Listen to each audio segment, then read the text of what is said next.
Uh-huh. Welcome to Promised Land. This is the third episode of a beautiful podcast with Rabbi Chaim Coffman. Thank you so much, Rabbi Coffman, for tuning in live from Israel. Welcome. Pleasure to be here. So, Rabbi Coffman has been living in Israel for the past 18 to 19 years. He lives close to Jerusalem. His story is extremely intricate and extremely rewarding and fulfilling, in my opinion. And we're actually going to go through his story and the beautiful unfolding that has happened to him, where he's come closer to Hashem, where he's come closer to Torah, and now he actually teaches others on Torah observance, leading a meaningful life. So, welcome, Rabbi Kaufman. Again, it's a pleasure to be here. I grew up, as many, secular Jews. I grew up in the conservative movement, so I know all the good, the bad, about the conservative movement, let's say about the reform movement. So, but I always had an interest when I was becoming bar mitzvahs to want to learn more. I don't know why. I don't know what was inside me, exactly, you know, doing that, but I actually one of the few people actually enjoyed going to Hebrew school. So, that's also, most people my ebook, I put in the chapter there about the Hebrew school drudgery, right? That most people, their Jewish education basically ends, after their bar mitzvah. Like if anyone ever took like an adult education class after bar mitzvah, I think the odds are very slim, that happened. But either way, I enjoyed learning and I wanted to learn more. And I ended up, after my bar mitzvah, I became let's say, the junior cantor of my parents' synagogue. It was a conservative synagogue. So more or less taught Yeah. myself how to pray. I knew how to learn. I thought I was going to be this, great cantor one day until I realized, I have no voice.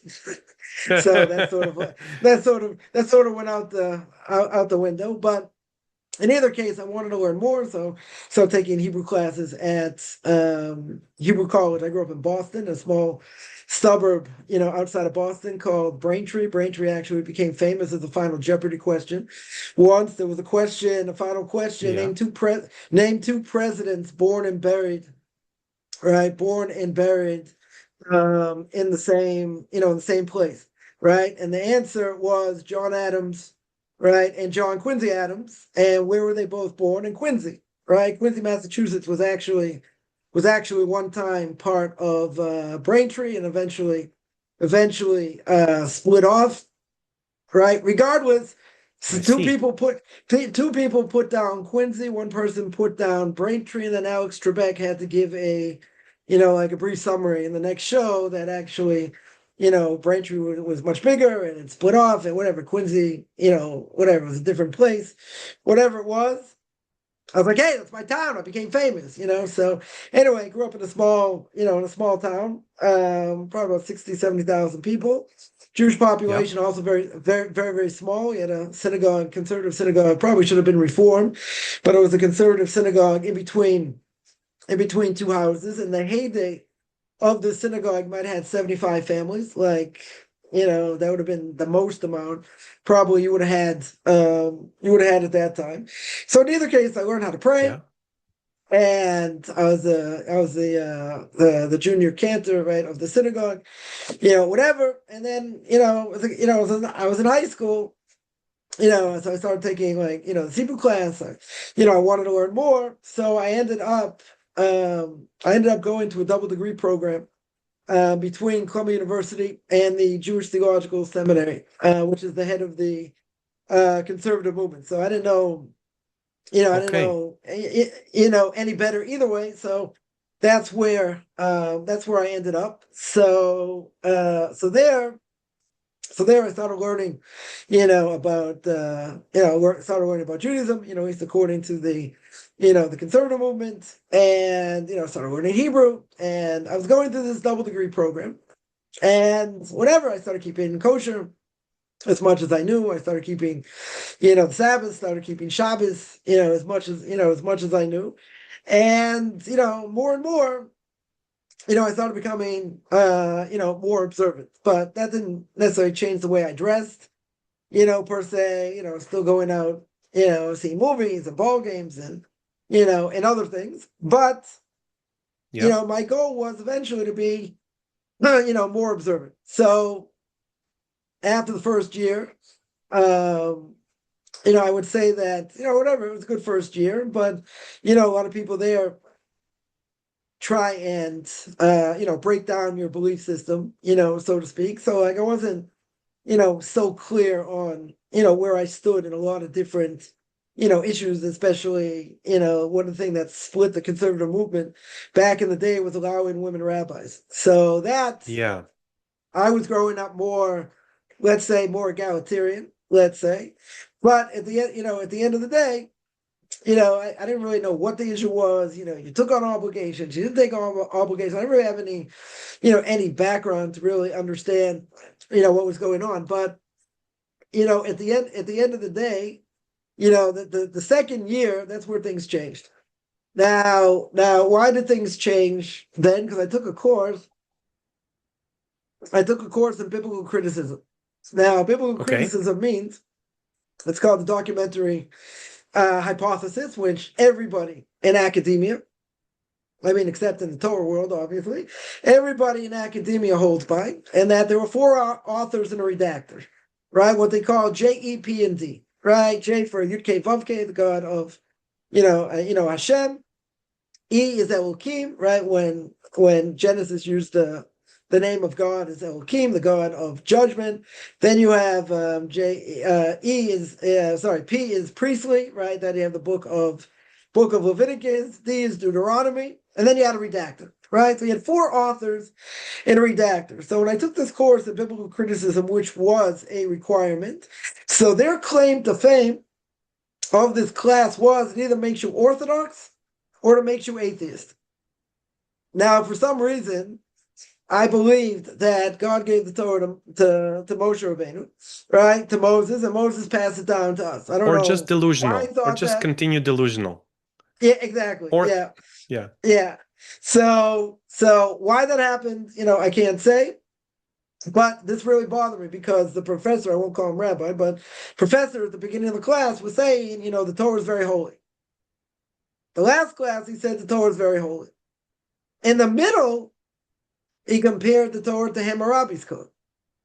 He compared the Torah to other things, right? No, similar, similar wording, like, went through the story of Gilgamesh, famous Babylonian story about the flood, right? The flood of Noah. Anyway, comparing it to Hammurabi's code and other things. And like a lot of this never made any sense. Didn't make any sense to me. And basically I had a lot of information I didn't know what to do with because I didn't have the background. Today I would have a field day because I've learned a lot over the last number of years. But in general, I'll tell you how far it goes. Right? You mentioned the word delusional. Like, here was a question that came. I was half asleep in class once, and this professor asked the following question. He asked if Abraham didn't exist, right? Let's say Abraham didn't exist. So he said, if Abraham didn't exist, would that stop you from putting on tefillin? From putting on phylacteries every day, right? Whatever. I don't even know where they got the name phylacteries, but it doesn't matter. Would that stop you from putting on tefillin? And I was like half asleep. I wasn't really thinking about it.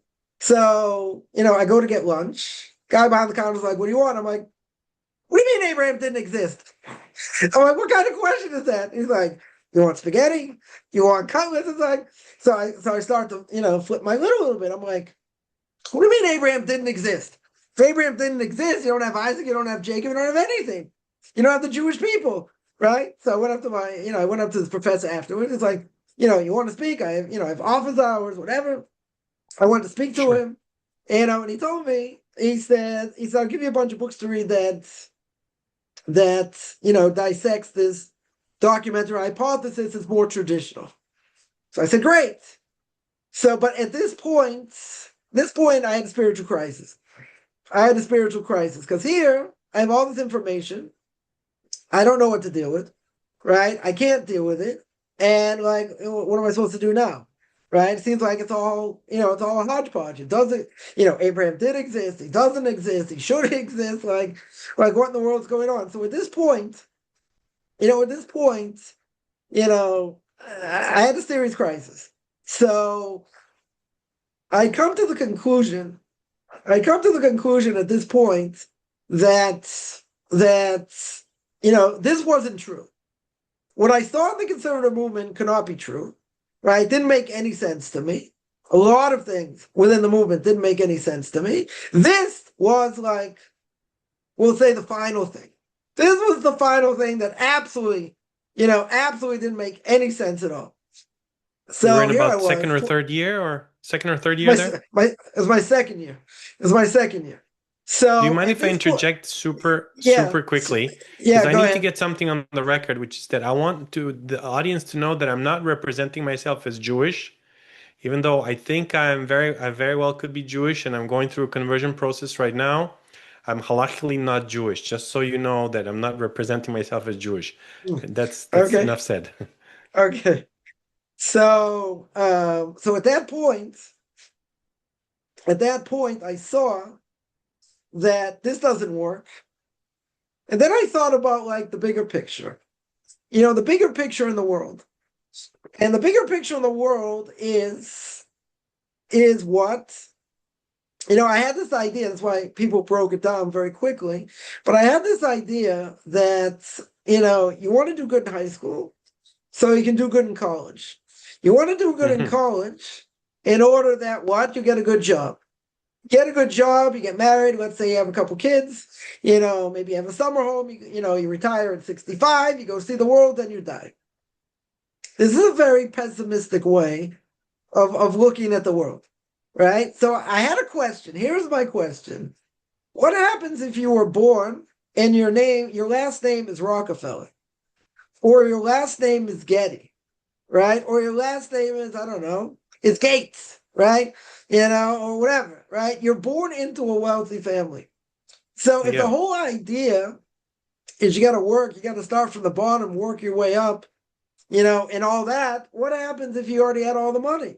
So that means the game's over. You already won the game, right? It's like playing Monopoly and you own all the great pieces, right? All the Then great what? places you already own.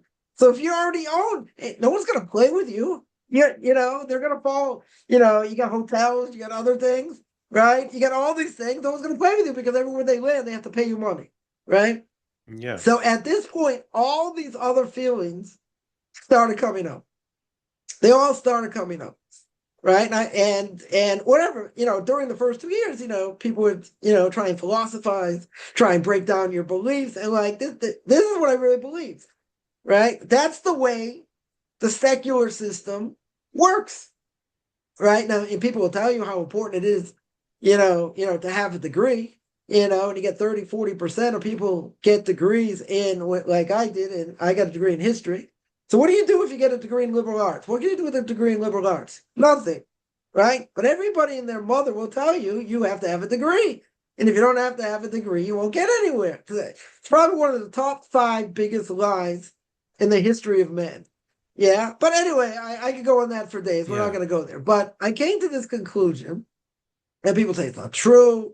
You still have to work, even if even if you had money, your parents would come, make you work and go through the system anyway. But at the end of the day, you won the game. So if you won the game and someone else didn't, you have an advantage. You have a clear-cut advantage, right? So now I started thinking all these different things, right? And plus, the spiritual crisis. And I said, this doesn't make any sense. It makes absolutely zero sense. So if you're looking at the world, let's say, in the bigger picture, the world is cracked. The world is a messed up system. We messed it up, okay, but the world itself is a messed up system. So I came to the conclusion, my early 20s, that either, I have to see a shrink, which again, I might have to anyway, right? Either the world is totally cracked, yeah, it doesn't work, in many ways. And the conservative movement for sure doesn't work, in many ways. I mean, we can get into that if you want to, right? But in the end, I said, I have to see how the other side lives. Now, at that point, I'm having this crisis or whatever. A friend of mine who I went to school with just came back from Israel. So I was telling him, I was telling him my crisis and what I was going through, and he'd gone to yeshiva. He'd gone to learn, in yeshiva. So, Orthodox yeshiva. So I didn't know it was Zionistic, it wasn't Zionistic. I had no idea. He said, that's where you need to go.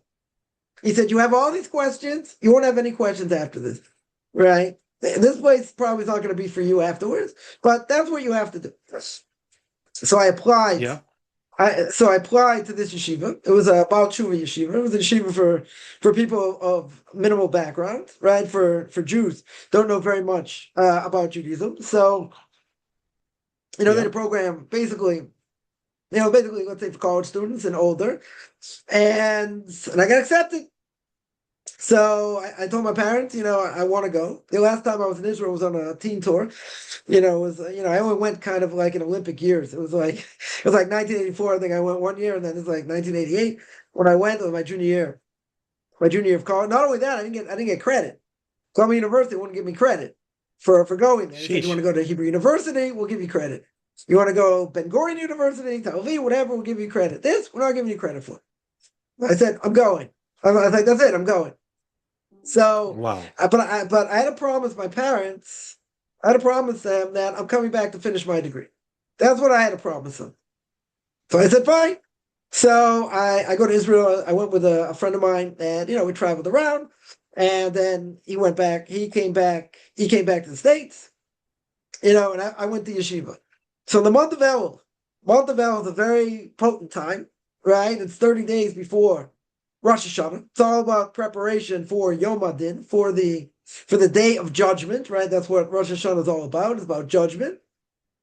So what were we learning? One of the things we were learning, right, at that time was Hilchos Tshuva, the laws of repentance by the Rambam. Yeah, very classic work that a lot of people go through. Sometimes they go through it during the 10 days of repentance, like between Rosh Hashanah and Yom Kippur. Some people go through it the whole month. Whatever it is, we started learning Sefer Mitzvahs the Rambam. Now, what happened? Yep. I got to the third or fourth chapter. We got to the third or fourth chapter, and we're learning about all these people that are considered heretics. Yeah, that, if you believe the entire Torah is true except for one verse, you're labeled as a heretic, right? If you don't believe in what the prophet says, you're labeled as a heretic. If you don't believe in this, you're labeled as a heretic. And I was like, what do you mean? I said, all my professors are heretics. They're all heretics. I'm like, what am I supposed to do now? Here I thought, so let me backtrack. When I got to the, to JTS at the Jewish Theological Seminary, I said, oh, this is home. People are, striving for the same things, they want to learn the same thing, they become more religious, more interested, this, that, So I thought this is where I found my niche. I found, this is it. This happened 3 different times where I thought I found the truth and got to start again, got to start from scratch. Yeah. So at this point, I said, I can't go back. It's impossible for me to go back. They're all heretics. After 2 years, of college, how can I go back? So, BE, before email, right? Before email, I wrote Columbia University a letter, and I told them, I don't want to go back to JTS. I said, I can't go back there. I said, for ideological reasons, I want to know, can I continue to just finish my degree there? And they said, yes. So I said, great. I wrote a letter to JTS. Basically, I said, your way of studying is not conducive to my way of learning, whatever. And that was it. Right? Yep. And that was it. So within 2 weeks of being in yeshiva, now my whole life's going to change because I'm not going back to where I was. But it's even more than that because I had other questions, other spiritual questions, general questions that sort of nagged at me. And I didn't have any answers. I had no idea because I had limited background. I had no idea you could find it in Torah, right? I'll give an example. When I went to high school, it was a good high school, good academic high school. My parents could have sent me to a mixed Jewish school that was called Maimonides. It was mixed with boys and girls. And I didn't want to go there because, this high school was still good and whatever. Who knows what would have happened to me if I went to this modern Orthodox, Jewish school. Don't know. But in the end of the day, I went to this high school and I was in the top classes. And there, I met people, mostly non-Jews, and I couldn't understand for the life of me how someone could be so intelligent. I mean, much more intelligent than me, but be cruel at the same time. Like, be Be unbelievably cruel. cruel. Yeah. Wow. At the same, I'll give you an example. I had a friend of mine who was much shorter than everybody else, and one day, a bunch of his friends just totally surrounded him, wouldn't let him move. That was one thing. Second thing, they stuck him in a dumpster. You imagine what a dumpster looks like after lunch? Yeah. So I said, why do you hang out with these people? It's like, what do you mean? These are my good friends. Now, again, this person was Wow. like very highly intelligent. Now, this bothered me. How can people be highly intelligent? Right? This is all part of the story. How could they be highly intelligent and be animals at the same time? It's something I couldn't fathom. My parents say, like, yeah, why don't you invite some kids over? I'm like, why would I do that? There are kids getting wasted, every weekend and coming back. They're just, they're just bright. So, they can do well in school, whatever. That's why I got involved in a Jewish youth group, in USY, the United Synagogue Youth. So I met a lot of people there. But then, like by my junior, senior year, people, they're more snobby and other things and whatever. So I didn't like that either. But in either case, this bothered me. This really bothered me. So years later, I finally got an understanding. But I was taught that what do you expect? Imagine, I heard a great rabbi once say, imagine you're in a boat, a sailboat in the middle of the ocean. Now, what happened? There's no motor, right? There's no motor. We'll make it very easy. What happens when you take the rudder and you throw it overboard? Well, you know what's going to happen? The boat is going to go in the direction that the wind sends it. You're not Yeah. in control, right?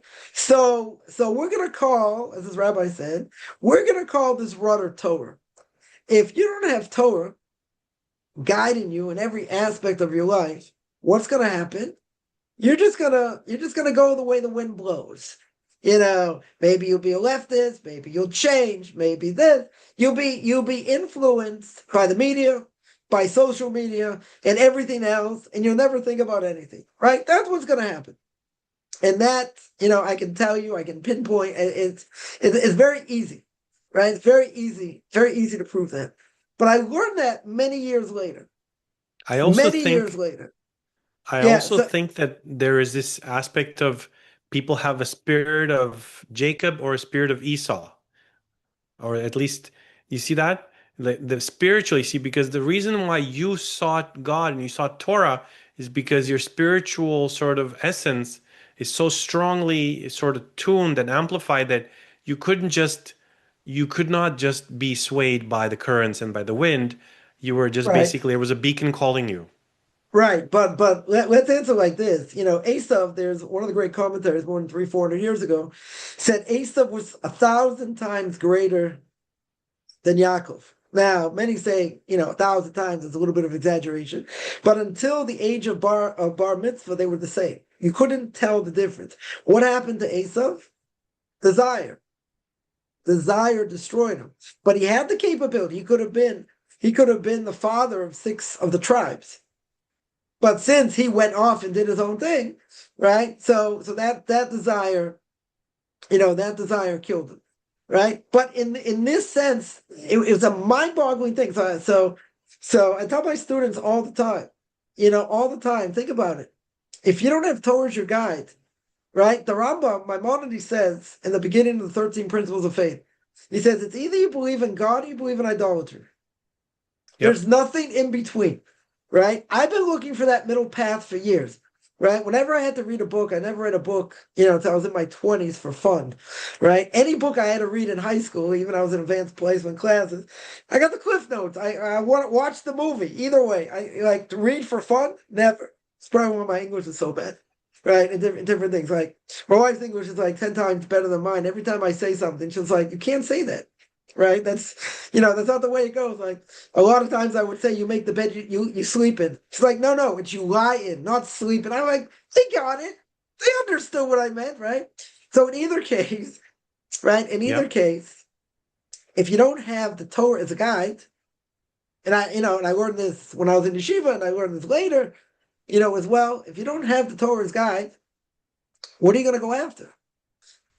you're going to go after your heart, right? We say in the Shema, in the third paragraph of the Shema, we say, Lo sasuru acharei levavchem v'acharei neichem. You don't go after your eyes, and you don't go after your heart. Now, what does that mean? This, by the way, this applies, the Rambam says, to men and women.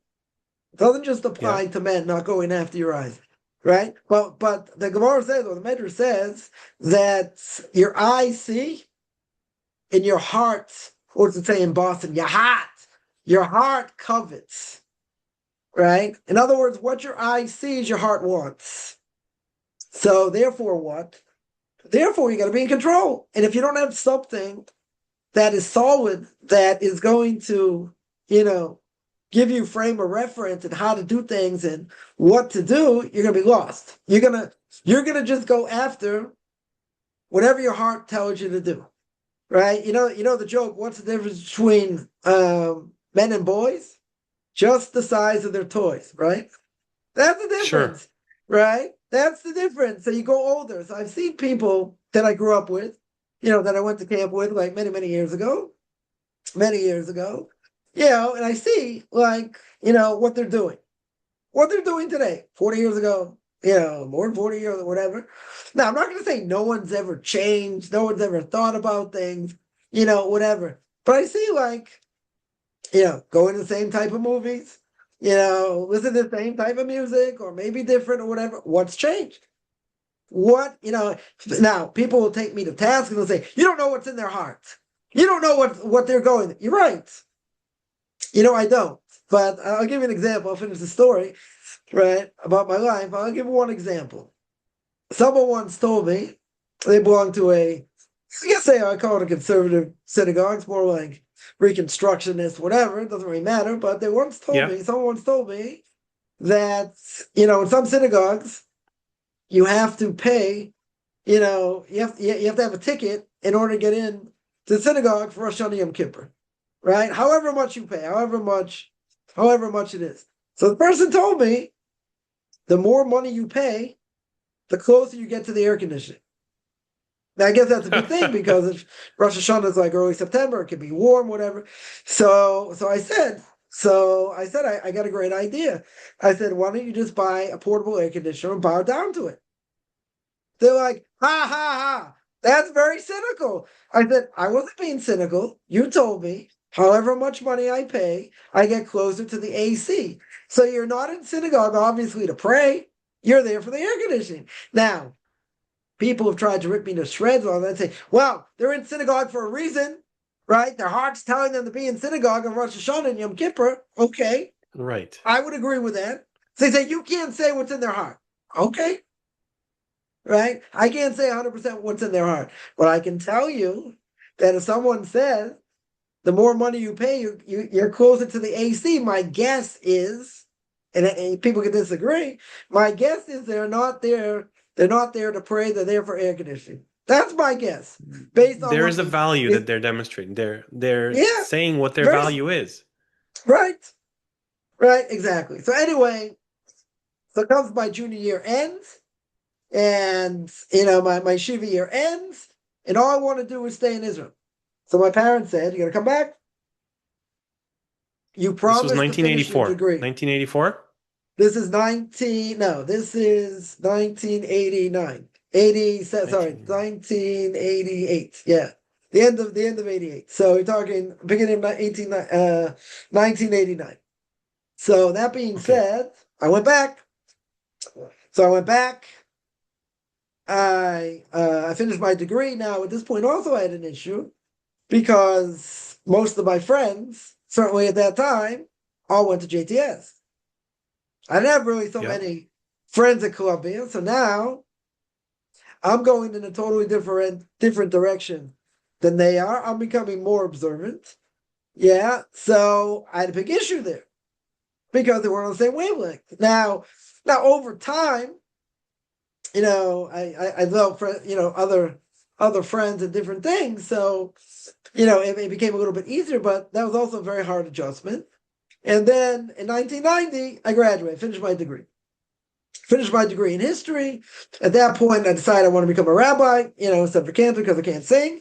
So I ended up going to Yeshiva University. I started their smicha program for rabbinic ordination. Yeah. I was there for a year. And I said, like, this is gonna happen. Like, there's no, I don't want to be here, right? I don't want to be in New York anymore. So I decided where's the only place I was ever happy. Came back to Israel, right? Told my parents, got rid of whatever I need, whatever I had, right? I want to come back to Israel where I was, and my intention at that point, and God, we laughed, the Yiddish expression, we planned, God laughs. Yeah. So my plan was, I'm going to Israel. That's it. I'm done with America. I'm not coming back. I didn't tell my parents that, but that was the, that was the plan. So I got to Israel. I went back to the same yeshiva where I was, and I had a friend of mine that was there, whatever, and basically just left. I just left everything. I mean, not that I had like so many things besides, going through rabbinic ordination, whatever. So I just left. I went back to yeshiva.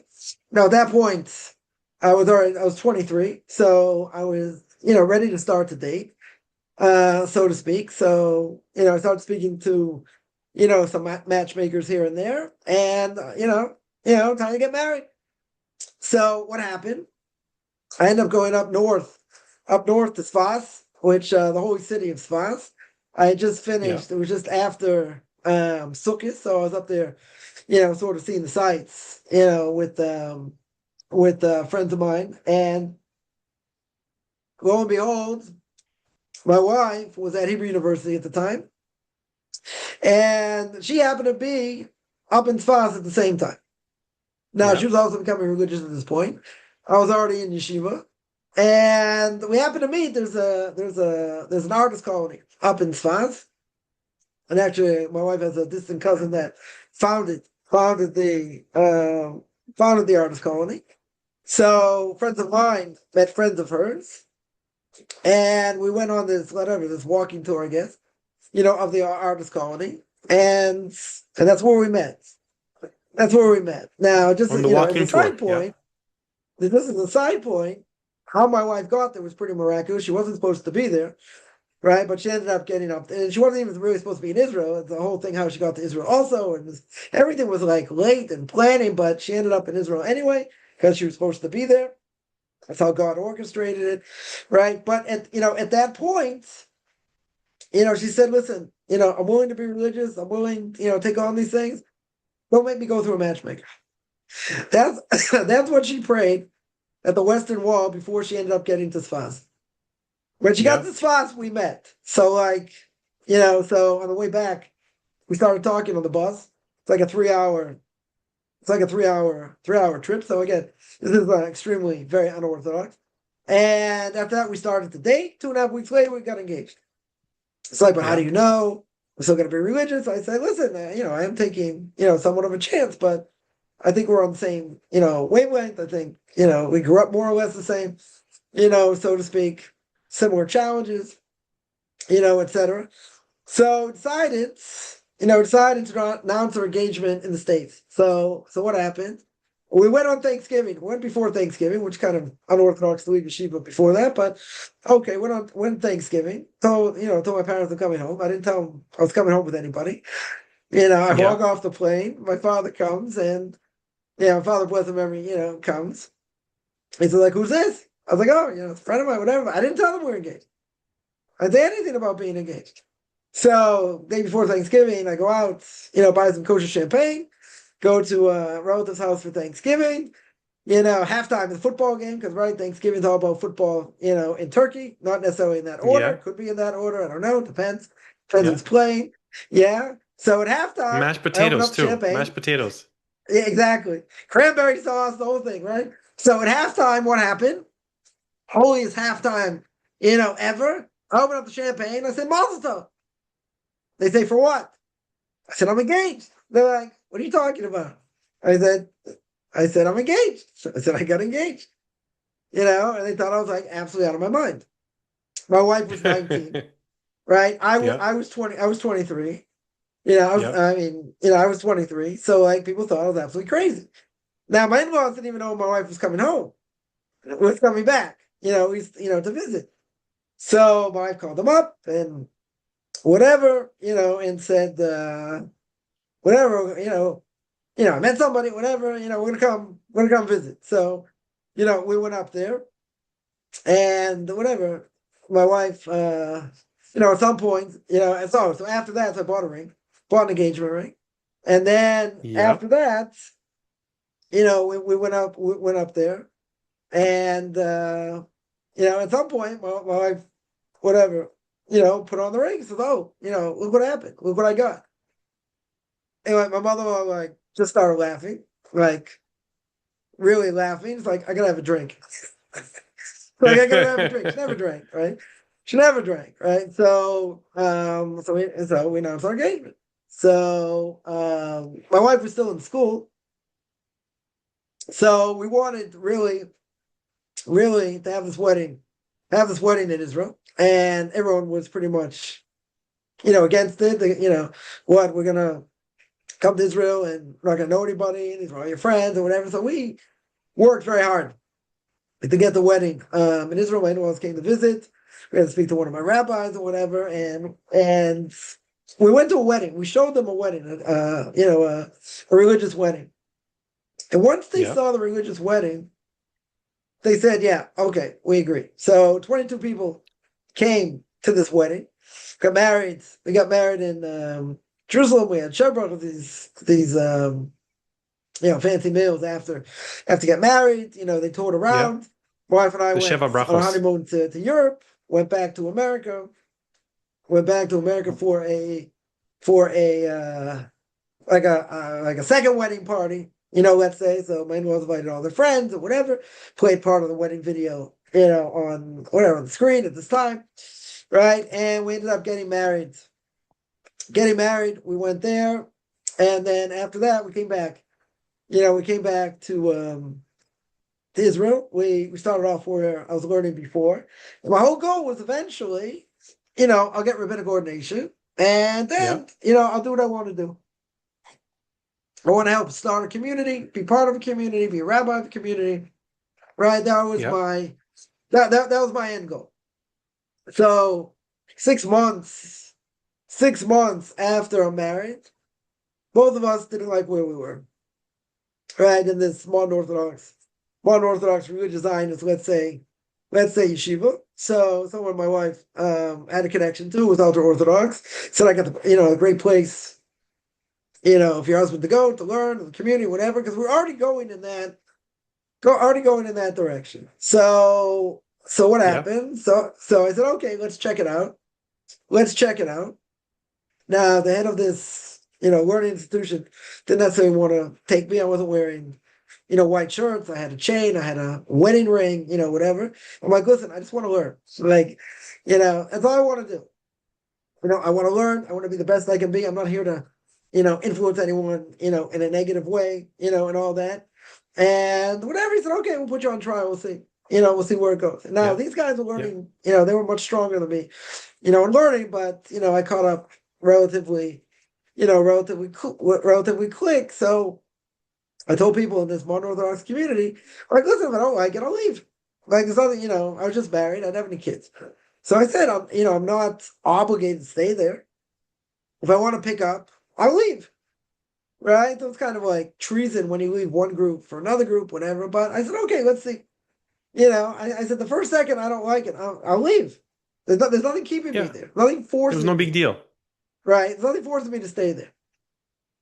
Right? 32 years later, I'm still in the same type of community. Right? Different communities in Israel, and then I was in South America, and then I was in America, but all ultra-Orthodox, communities. And whatever, there are, a lot of reasons that, I stayed in that community, as opposed to the religious Zionist, community. So at that point, I said, okay, at some point, I'm going to want to get rabbinic ordination and, eventually go out. But the more we stayed, the more we felt like it was home. And right, there's no point, right?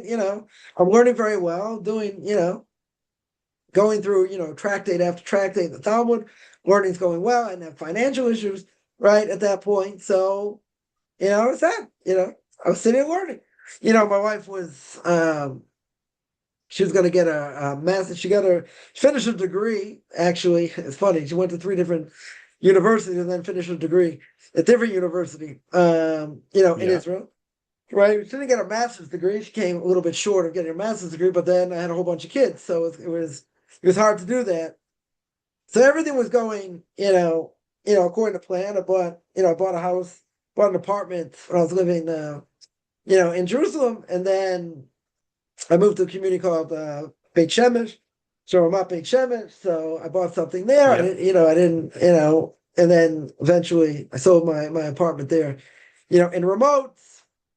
And I had all these plans, right? I started a learning institution with another rabbi in Beit Shemesh. So it was like really at the beginning of the building of Ramat Beit Shemesh. So started out with a big group because I had money to fund it, and I had the like cream of the crop of the guys, and guys were learning, guys were giving over Torah. I gave a weekly class, on the book Derech Hashem, which we can speak about also the way of God, also a game changer. Of a book, and then as everything's going, very well, someone stole all my money. So I inherited money. Oh my goodness. And my father owned a parking garage business in Boston. So the money that was inherited, he was in business with his brother and with his father. When his father died, so that got split between 7 grandkids. So that's how I inherited money, but I never needed the money. So the money was being run by a financial guy. Everyone else took out their money, but I left it there. I had no problems ever getting money, or taking out money. I bought an apartment, I bought a car, other things. I was helping a lot of people. And then my father told me he's having trouble getting money out. He says, better try and get your money out. And what happened?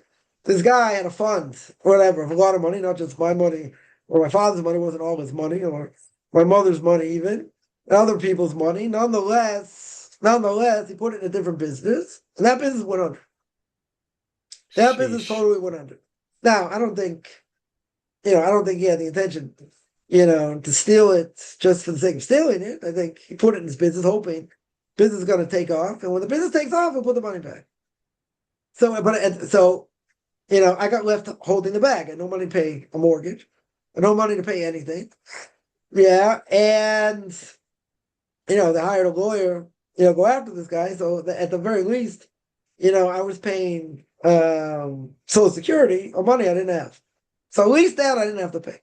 So for taxes for years, I really didn't have to pay anything. But at this point, I'm like, what am I going to do?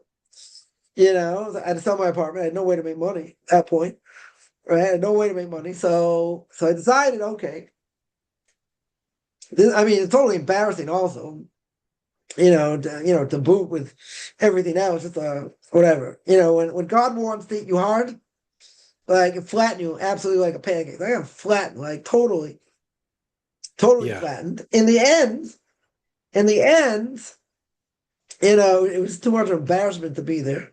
So I decided, okay, let me go, be a rabbi somewhere. I was there 13 years. I'd been there in Israel 13 years. So I thought this is my chance. This is my chance to go out there, show the world what I could do. Right? Show the world all my knowledge. Help other people, gone through things I've gone through, whatever. Right?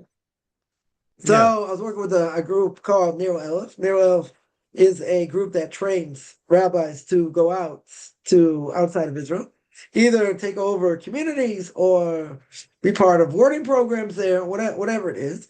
Now, I knew the one that was running, the program, so he put me in contact with someone who does the placement, and we, we started looking. Now, at this point, the problem was that I had, I had 5 kids at this point.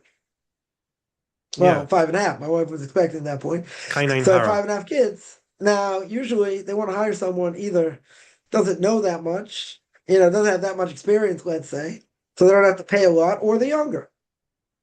So, same case. So places, so in the end, we found a place. that they were willing to hire us and take us, even with a big family. Where was that? Santiago, Chile, of all places. Santiago. Now, Yeah. I didn't have to teach in Spanish, but I did have Spanish background. My wife's father is originally from Jamaica, so she also had a Spanish background, but we never used it. Right? I learned it in high school, never used it. So, I'm dancing around the house singing, La Cucaracha, and all that. And I thought, okay, this is my chance. They got me out of debt. They got me out of there. They flew me out of there, whatever. I said, this is my chance. This is my chance. So Santiago, what Chile. happened?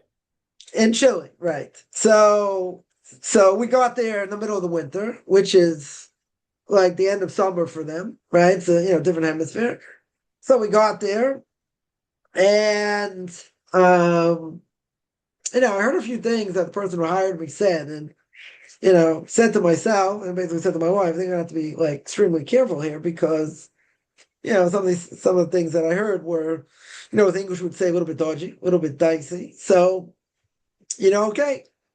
So anyway, we had time to adjust. School hadn't started yet, this and that. My wife was supposed to teach in school after she gave birth and whatever. So basically what happened was 2 weeks into me teaching, I got fired. Oh my. Anyway, the way I taught, whatever it was. But there was something else that happened. There was something else that happened that basically, at this point, they fired me. But they wanted This was they early owed me money. 2000s? About early So 2000s? basically, I came out against one of the rabbis in the community because he was doing, wasn't doing good things, when it came to certain things. So basically, the one who was pulling the strings, who was paying the money, basically said, you have to sign this document saying you won't say anything against any other, rabbi in the community or any of these communities, right? Because if you open your mouth and you say something, we're not paying you. Now, I'm in a foreign country, and now I have no way to make money. And I'm being blackmailed on top of things. Yeah. Right? So I got my rabbi, asked him, what am I supposed to do? What am I supposed to do over here? So he said, see if you can teach, do something, whatever. Then we'll see where it goes.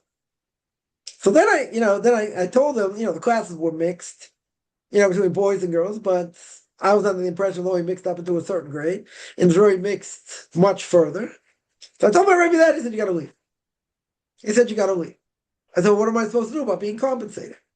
Right? So he says, tell 2 witnesses, tell 2 people that you're under duress and you're going to sign this under duress. And if you have a chance to go after them, you go after them. Okay. So I went to the head of the school. I said, okay, I'm going to sign. I had a few things to say afterwards, let's say, and that was it. That was it. I signed it.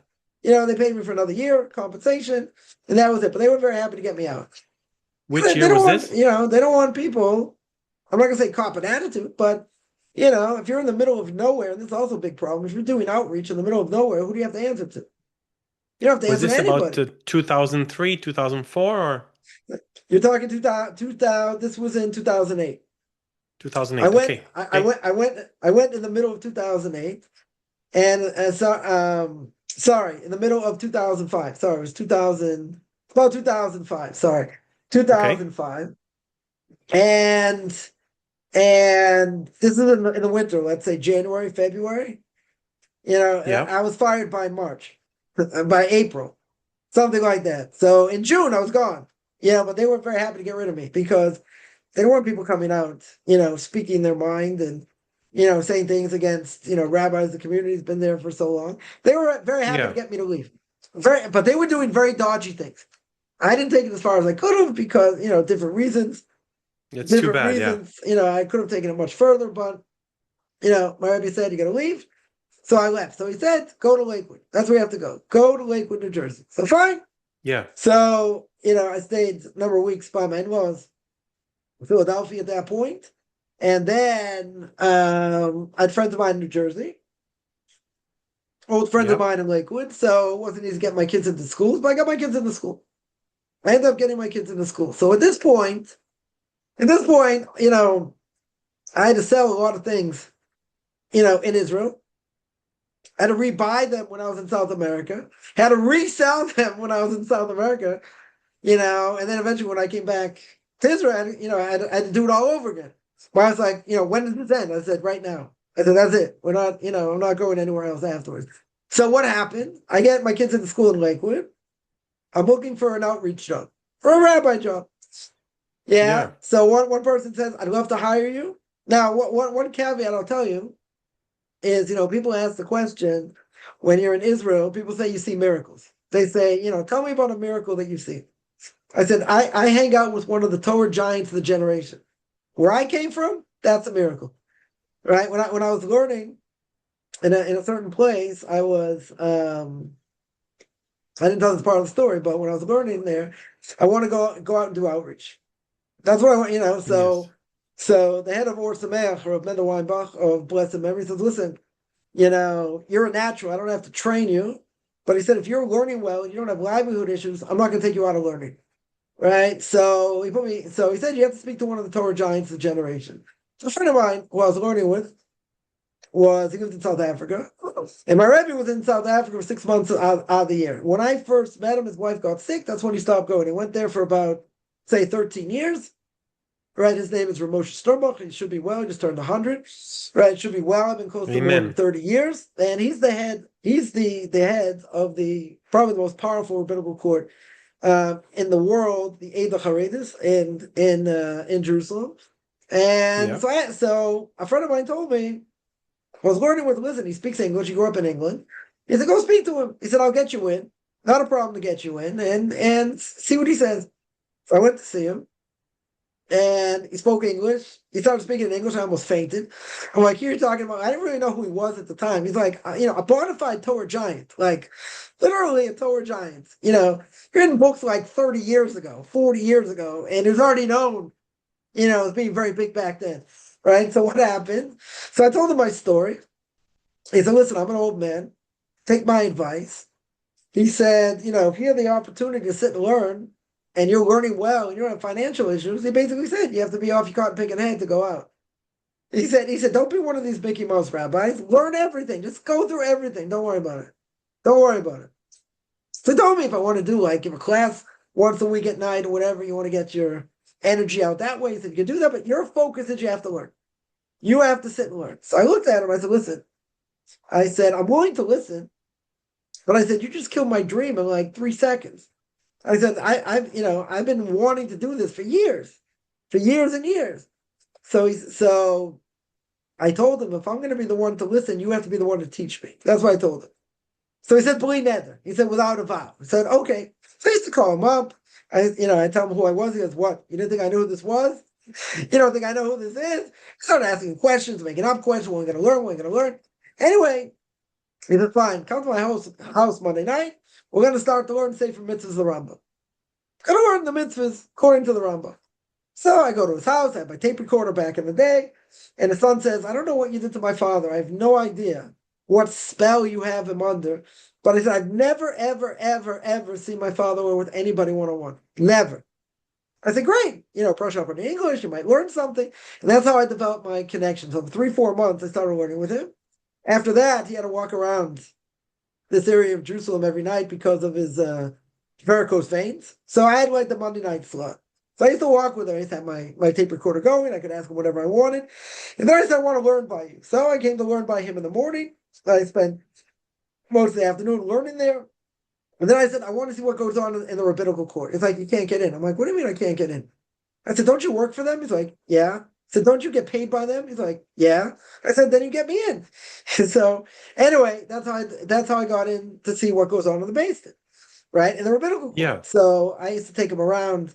I got my picture in the paper with him. That's how I developed my, my connection to him. So and that's not a small thing, by the way, because for 5 years, people in this rabbinical court knew me like I was part of the furniture.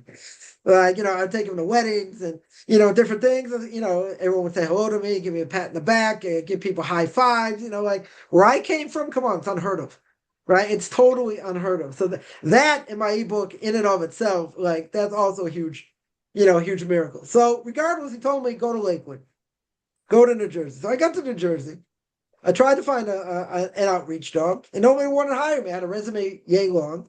I ran my own learning program. I sat by the most powerful rabbinical court in the world, even though I wouldn't say, I'm a rabbinical court judge by any stretch, but I learned how to curse in Yiddish No. because that has to be worth something, right? So he asked me when I got a blessing from when I went to South America. He goes, "What did you really enjoy the most about seeing the rabbinical court?" I thought about it. I said, I learned how to curse in Yiddish." He goes, "What?" I go, "No, it's a perk." I was like, "It was a perk." So anyway, I went to Lakewood and I couldn't find a job. Nobody wanted to hire me because my resume, I had a huge resume, intimidating resume. And I said, "Listen, I just want to help an organization and just pay my bills. I have no intention of overshadowing anyone or anything like that." Anyway, what happened? What happened? No one wanted to hire me. Someone told me point blank, "Why would I hire you? I can hire someone 24, 25, one or two kids. I don't have to pay them anything." The green behind the ears. I went to an outreach organization. They said, "Yeah, you should be in the front line." I said, "Beautiful." I said, "You want to pay? Someone want to pay? Someone want to help me fundraise?" So what happened? So what Yeah. happened? I got in contact. Somebody put me in contact with somebody that was involved in outreach, and they told me, "Contact this person, might be able to help you." I said, "Okay." So call him up. Doesn't have anything for me. And then one day he calls me on a Sunday and he says, "Listen, I give these classes over the phone to people in Puerto Rico and Florida, right, that want to convert. Yeah, they want to Yeah. convert to Judaism." So he says, "I speak a little bit, someone translate, and that's it. It's like 10 minutes, 15 minutes." So he says, "Can you do it for me?" So I said, "Yeah." So what should I speak about? He goes, "It doesn't matter. Whatever you want." Yeah. So that Sunday, I get on this call and I start speaking about Rosh Hashanah. It's right before Rosh Hashanah. So after 10, 15 minutes, person who was translating said, "Wow, everyone's really enjoying, getting good feedback. Continue." I'm like, "What do you mean continue? You told me 10 minutes. You tell me longer than that." So I went on an impromptu class for like an hour. And I said, "Wow, can you do Yeah. this next week? We don't even get, so many classes. People really enjoyed it, whatever." So I called up my Rebbe in Israel. I said, "What am I allowed to teach them? What am I allowed to teach them?" So he gave me guidelines what to do. And I basically took over this person's, conversion program. And that's how I got involved with conversion. But the story doesn't end there. I started giving these classes. I was doing it over the phone. And I needed to make a living. I needed to do something, right? My money was running out. So I got involved. In real estate. Now, God has a sense of humor. Okay. Watch this. I got involved in real estate. I took a Yeah. course from some guru about how to find undervalued properties, right? How to make deals between buyers and sellers, and you get a percentage. You get a certain amount. So all you have to do, really, is make a couple deals, and you're good for the month, right? And guess what happened? 2008, everything crashed. Everyone Yeah. was buying on credit, and his mortgage crashed. I look up to heaven. I'm like, "Come on, are you serious?" Like after all this, I started having success until I started doing my own thing, but I'm like, "Really? After all this, been around the world?" I finally, and I was learning most of the morning. Most people knew, I was dealing with non-Jews, so I said I'm not available before 11:30. So I'd be learning in the morning for like 3 hours. I kept my learning up, and then I went, and I got involved in this part of, afternoon, evening, whatever, and that was it. And then the market crashed. Then the whole market crashed because everyone was buying on credit, and then and then they couldn't That's pay for the right. mortgages and whatever. The whole mess, whole mess. So a friend of mine That's at right. that time was in America. He said, "Why don't you come back to Israel?" He's like, "You got nothing here. You can do it online anyway. So wait till the market comes back. You live like everybody else. You'll suffer like everybody else living in Israel." I said, "Okay, good point." My oldest daughter at that point was going into high school. So I asked a lot of questions. I've only gone 3 years. So I asked a whole bunch of questions, right? To my Rebbe and to others, because there's a certain cutoff point. Because if your kids, the cutoff point is really like the age of 9. Because if you come to Israel past the age of 9, the kids won't fit it. They don't speak the language. They don't know the lingo. It's a totally different thing. And a lot of families, English-speaking families, have problems, serious problems, because they brought their kids when they were too old. And when they brought Yeah. their kids when they were too old, they didn't fit in. And this is already a problem. When I was living in Big Shem, it was already a problem. It was already a problem 30 years ago, more.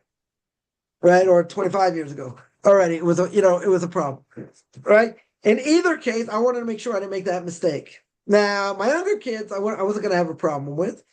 My older daughter and my son, I didn't think I was going to have too much of a problem with, right? But I had two kids, 10 and 8, that they didn't know the language. They left as kids. They didn't know Hebrew, whatever. So they had tutors when I got there. And my wife made a pilot trip with my oldest daughter, stayed by friends of mine somewhere, and got her into high school. So I said, okay, let's go. At that point, by the way, I never had made Aliyah. I always renewed my visas, for army issues or whatever, but I never formally became an Israeli citizen. So at that point, I decided, okay, I'm going to become Israeli. I'll go on Nefesh B'Nefesh. They'll pay for the trip. And that's how I'll get back to Israel. And that's what happened. I came back to Israel. Mazel tov. I came back to Israel 18 years ago, almost 19 years. So where I live now, and we did a pilot, my wife did a pilot trip of looking at the community a little bit here, where I live outside of Jerusalem. And I said, okay, we'll see. I couldn't go back to where I lived before because they built up the community tremendously and it was extremely expensive. So, I wasn't going to Jerusalem, it's even more expensive. So, all right, we'll try out this community. I got my kids into school. My oldest son actually went back to his original school that he was in. So he saw all his old friends there, and it was bar mitzvah there, whatever. So that was beneficial. And that was it. So, so I came back. When I came back, so I asked my Rebbe two things. One, you let me learn, you let me come back and learn in the morning, right? He was still giving classes then. He said, fine. And the second thing is, I want to come back for the matzahs. I want to be part of the matzah group. He's like, all right, then you have to speak to my son. So I spoke to his son, and he's like, you've been gone for 3 years and more grandkids. I'm like, listen, I was a founding member of this group. I ain't leaving until I get something. I said, I don't have to take the first matzahs and give it to the Rav. That's fine. I said, I ain't leaving until I get something. So I'm not whatever, hearing the word. Is it matzah, like M-A-T-Z-A? Matzah? Or I didn't quite get that. M-A-T-Z-A-H, matzah. Matzah group, okay. Yeah, it's really called matzah chabura. Matzah means is the unleavened bread you're going to eat on Passover, Yes, right? yes, The chabura, a chabura means a group. So I was part of that. I was part of that original group. Or when he went, so I would go with him. I would take him there. I would sit there with him, whatever. Okay, And so at that point, it's I had to fight with the son, about getting back in. But anyway, that was the case. That was it. So so I came back to Israel, and I said, all right, I'm gonna go back to learning in the morning, and I was giving classes online. Right now, I was doing it. Now I had to do it online. So then I was doing it by Skype, and then I was doing it by WebEx and other things, and then eventually I got to Zoom. So I give all these classes now on Zoom. So I was giving one class on a Sunday, which was good because most people were free on Sunday. But the classes I gave were at 9:00 at night Eastern time. So 9:00 at night, if you do the math, is 4:00 in the morning Israel time. So I figured, okay, I'll give one class at 4:00 in the morning. I'll sleep a little bit on Friday. I'll catch up on Shabbos and whatever. So I started developing this program, and then I was involved with a online college that actually went defunct. My wife was involved first, and I got involved, and afterwards, my wife got involved after that in digital marketing. So, people tell me you have to have a Facebook page and you have to have this, and I wasn't into any of these things. And my wife really put me out there. So then I started giving other classes. I started doing Q&As. I started doing a class on duties of heart, Derech Hashem, Game Changer. I gave that class twice. And then throughout that, I met different people, online. I started doing Tanakh Talk with William Hall. I did that for, I don't know, 3 years. So basically, ran out of topics almost. I did controversial issues, right? Anyone can Google it. I had a lot of fun with that. So, and then I started working with Noahites, right? So throughout the last number of years, I've really, I've got, I got a YouTube channel, right, Beyond Orthodox Conversion Judaism. So I put most of my things are there. I have 2 Q&As a week. I have a class on Pirkei Avos, Ethics of Our Fathers, which is after Shabbos here. For Noahites or anyone who wants to come. Hopefully, no Jews come because the desecration of Shabbos, right? So, I do spiritual coaching, group spiritual coaching. I've been doing for the last year and a half. Doing a podcast for somebody for a online radio TV network. As well. I get about 8 or 9 classes during the week, but two classes are for the sake of conversion. The other classes, people get to see me in a totally, different setting, doing Q&As and Jewish philosophy, which is really my strong point, is bringing down these ideas, these high, lofty ideas, and bringing them down in sound bites for people to understand. Because a lot of these things, that I learned over the years, one of my rabbis of blessed memory is very much into Jewish philosophy, and I learned so much, of Jewish philosophy from Reb Dessler, from Reb Cheskel Levenstein of blessed memory, like all these great rabbis of previous generations, that because of what I went through and the hardship, financially, I would have gone to pieces. I mean, Focus of Others, I giving a class on that, 2 tracks. One I've been giving for like a year and a half, and another track for Noahites. There's a gate there. It's called the Gate of Amunah, right? It's called Shar Pitachon, the gate of faith and belief in God, which is a game changer because it gives you the ability to see what a person goes through, right? Understand God's behind everything, right? It's kind of like, God forbid if a person hits a dog with a stick. Not that I'm advocating it. I don't want to get you banned or me banned, right? If you hit a dog if you hit a dog with a stick, who does the dog go after? The stick, right? That's right.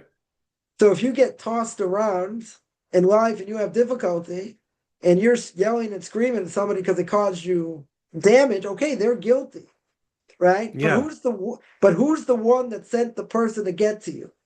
God. So why are you yelling? Why are you yelling at the stick? God's using that person to get to you as the stick. But at the end of the day, I'll tell you what my biggest question was. My biggest question, when I lost all my money, it wasn't, this isn't fair. Why should this have happened? Right. The biggest question was, if a person has talent and you've seen success, you've seen success and then it gets taken away, then what are you supposed to do with that talent? The Chovos HaLevavos makes clear, in Duties of the Heart, he makes very clear, you're going to work at something you're good at. Yeah, you're not going to want to do something you're not good at because you won't put your heart and soul into it. Now, even if let's say a person's a social worker. Most people know social workers don't make a lot of money. But if you put your heart and soul into it, okay, so you have to do other things maybe to make ends meet. But if you don't do something you're going to put your heart and soul into, you won't be able to sell it. Like my wife would always say, if she was dealing with a certain client to, get more people to see what they do. If it's something she doesn't really believe in, or doesn't think it's like beneficial, you won't put your heart into it because you don't really, believe in it. Like there's still with a lot of, a lot of therapists, mental health, practitioners, let's say. Imagine someone came to her and says, I'm a dog psychologist. Like, how can you promote a dog psychologist? Yeah, exactly. I tell people, like, they make good money. I'm in the wrong profession, but it's a dog, right? It's a dog at the end of the day, right? So now I do need to says you have to do something you're good at. It doesn't mean it's always going to translate to money, but you want to utilize your talent. So for me, the biggest frustration at that point, even though I got involved in real estate, at that point was, why can't I use my other strengths? I need to ask you for permission on something. Can I ask you for permission just to turn off my camera for 2 minutes? If you can continue, and I'll be right back. Yeah, not a problem. Thank you. Okay, so at the end of the day, that was my question. Right, that was my most, serious question at this point. Not so much, why do people have this opportunity and I don't have this opportunity now? What did I do wrong not to deserve it? I mean, it could have been any number of things, right? It could be any number of things, that, could have transpired. Obviously, that could have caused this. Okay. But, I would say the most frustrating part more than anything else was, if God gave you certain talent, then why can't you use it? Right? In other words, when I taught in a certain, yeshiva when I was learning, so Rabbi told me, okay, you want to go to you want to teach at night, you want to teach like one night a week or something, okay. Right? But at the end of the day, when I started seeing, success, it's one thing if a person, never saw, never saw success. Right? In other words, they worked hard, they tried, they did this, they did that, they did other things, right? Right? At the end of the day, it doesn't mean, they're not qualified. Right? So here, the hardest thing, the hardest thing was where, you feel you're not using all your, strengths. Right. And to me, that was extremely, frustrating, not using, all these strengths. But at that point, what happened? I got involved with non-Jews. And I got involved in, giving classes to non-Jews. So that gave me, tremendous amount of satisfaction, because those strengths I could use. Right? It wasn't on a level that, I wanted to, and I had to build it, and, in different things. I still have, very, very big dreams. What I want to do, like my people will say, if you think small, you'll end up small. If you think big, you may not end up big, but you won't end up small. So you have to have dreams. You have to have dreams, you have to have goals, what you want to do. But that, I can tell you was, it was very hard. Was very, very hard, right? And in other words, if you're not good at something, I know somebody that want to go out and do Jewish outreach, and it just didn't go, right? Just it wasn't successful, wasn't either charismatic enough, didn't speak well enough. I don't know, whatever it was. He ended up becoming an accountant. He has people for Shabbos, etc. But that was the hardest part, and it was extremely frustrating. I didn't question, like, these people can do it, and their parents are helping them, and relatives are helping them, or, in-laws are helping them, or whatever. Okay. But I said here, I had the most successful program going, because I had so many people learning. It was the talk of the town. I got taken away. Not only that, I get to South America. I said, okay, here's my dream, so to speak. I didn't think it was going to be in a Spanish-speaking country. Here's my dream. Let me do it there. Let me try and build something there over time. And that was a disaster. I went to America looking for a Kiev job, doing outreach. And guess what? You're overqualified. No one wants to hire you. Now, Rabbi didn't tell me this. Anyone else in outreach would have told me this. He didn't tell me, listen, if you have a resume yay long, and you have a big family, no one's going to hire you. He didn't tell me that. But there were people who looked at me as a pariah. Unless you have your own. An absolute pariah. Like, I met someone in Partners in Torah. They had a Partners in Torah. And he told me that they set up one-on-one, learning, whatever the person wants to learn. They set them up, with somebody that, can teach them that, whatever it's Jewish philosophy, whether it's Talmud, whether it's, Chumash, whatever, Musar, whatever it is, right? He said, you should be in the front lines. I said, great. Find me a job somewhere. I can educate my kids and make money at the same time, pay my bills. I can't even tell you how frustrating that was. Extremely frustrating. Yeah, but what did I have to hang my hat on? I love giving these classes, right? I love helping other people. And even though doing outreach and working with non-Jews is, you have to get to the same place. The approach is very different. But I always tell people, listen, your stories are so inspiring. One day I'm going to want to be Jewish. They're like, you're already Jewish. I go, I know. It's American Express. Membership has privileges. Like, nah. Like, membership has privileges. Come on. So once I got out there more, I started doing, more things, the hectic schedule. People always ask, like, when do you sleep? Like the Energizer Bunny, like, collapse, when I need to, so to speak. I catch up a little bit of sleep on Shabbos, and my whole schedule starts again because I give 3 classes on Sunday. My latest class is at 11. Right now Yeah. it's at 11 because we just changed the clocks. So if I finish a class, let's say at 12, 12:15, I go to sleep, let's say by 12:30, quarter to one, I'm up at, 5:15. So like, that's the biggest question, some people ask, but, I'm still going like basically until I drop, so that became, very worthwhile, because my background fits to what these people go through. What I always say, a JIT, a Jew in training, whatever a Jew in training goes through, I've probably gone through myself in many ways. But I always tell people Yeah. never make the same mistakes that at the very least, learn from the mistakes I've made, right?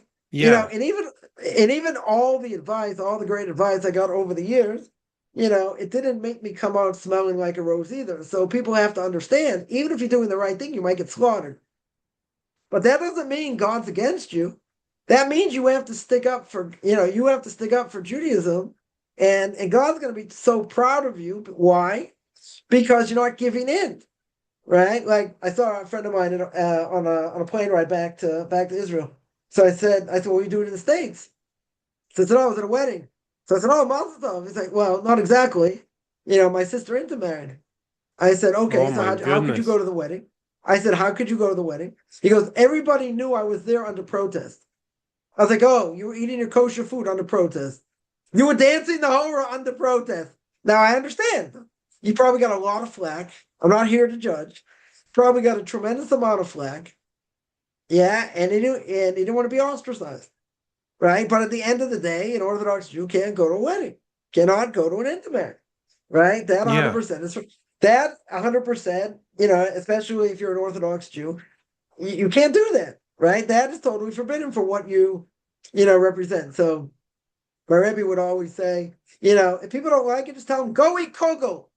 They can eat kugel, they don't like it. Okay. Right? You got to be strong. You got to stand up for what the Torah says. You can't be a marshmallow, right? Even though we live in a cream puff generation, right? You got to stand up for Torah. So I said, every time, I stood up for Torah, I got slaughtered, but I did what my rabbis told me to do. Right? But that doesn't mean God hates you. That's part of the test. See, that's the mistake some people will make. Oh, God hates me. Look what he's doing over here.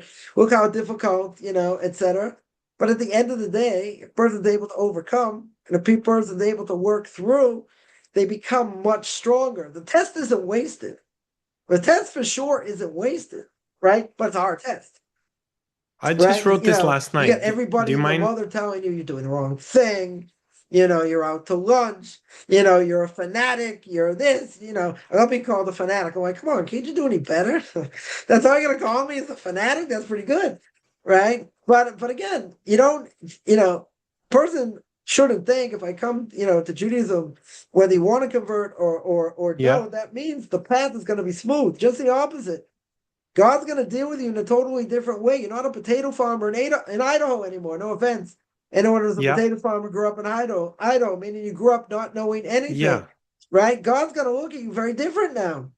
You got greater repercussions for what you do, right? You're Would it be not just okay doing for things me to by share a because you don't know thought? what you're doing. Now you know what you're doing, right? So what's going on is very different. See, people don't want to hear that either Yes. because people think, oh, I'm going to become religious. Everything's going to go smooth. It's going to take away all my problems. No, it's going to make more problems.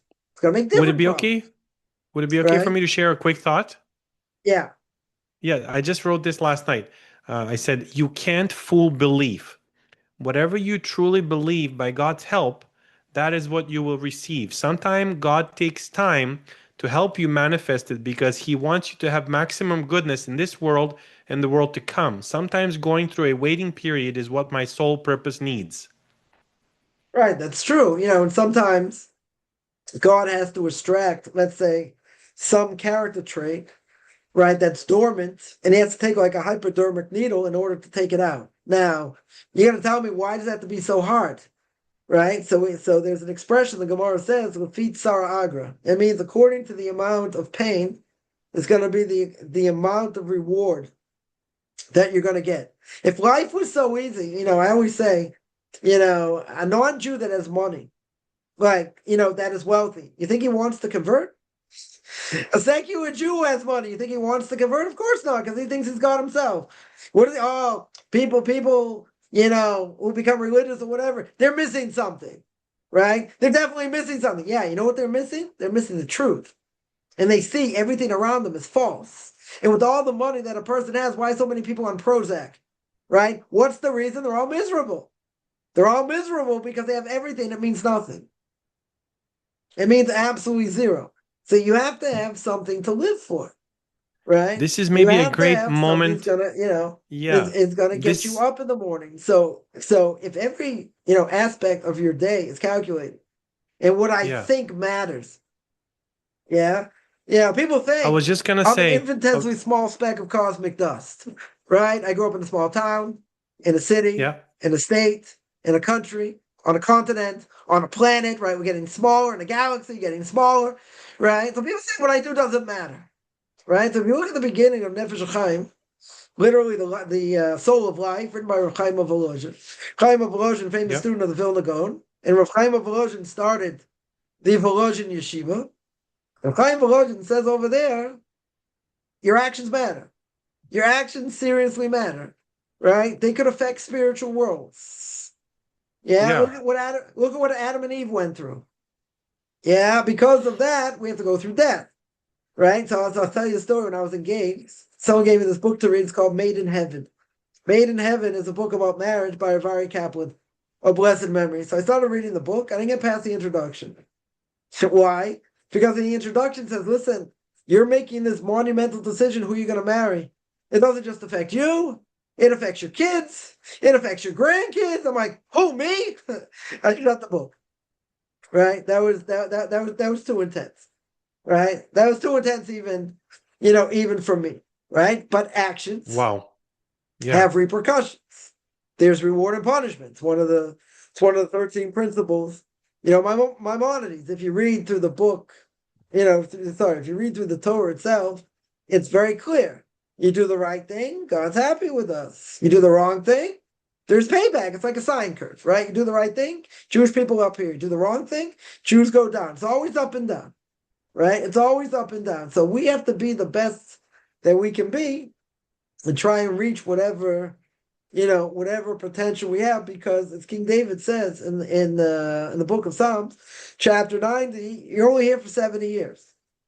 Right? If you have strength, you're here 80 years. Everything else after that is a bonus. Right? So you can say, so my Rebbe would say, why do people die young and old? Because if people didn't die young and old, people would never repent.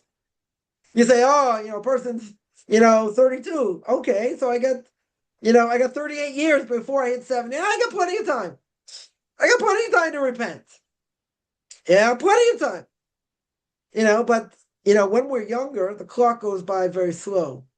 When you get older, all of a sudden you got gray hair. You're like, well, the clock is ticking, right? You're getting older. Time's just going, bam, bam, bam. Next thing you know, you got gray hair and you got grandkids. Like, that's what happens. But, you have to take advantage. I'll tell you a scary story.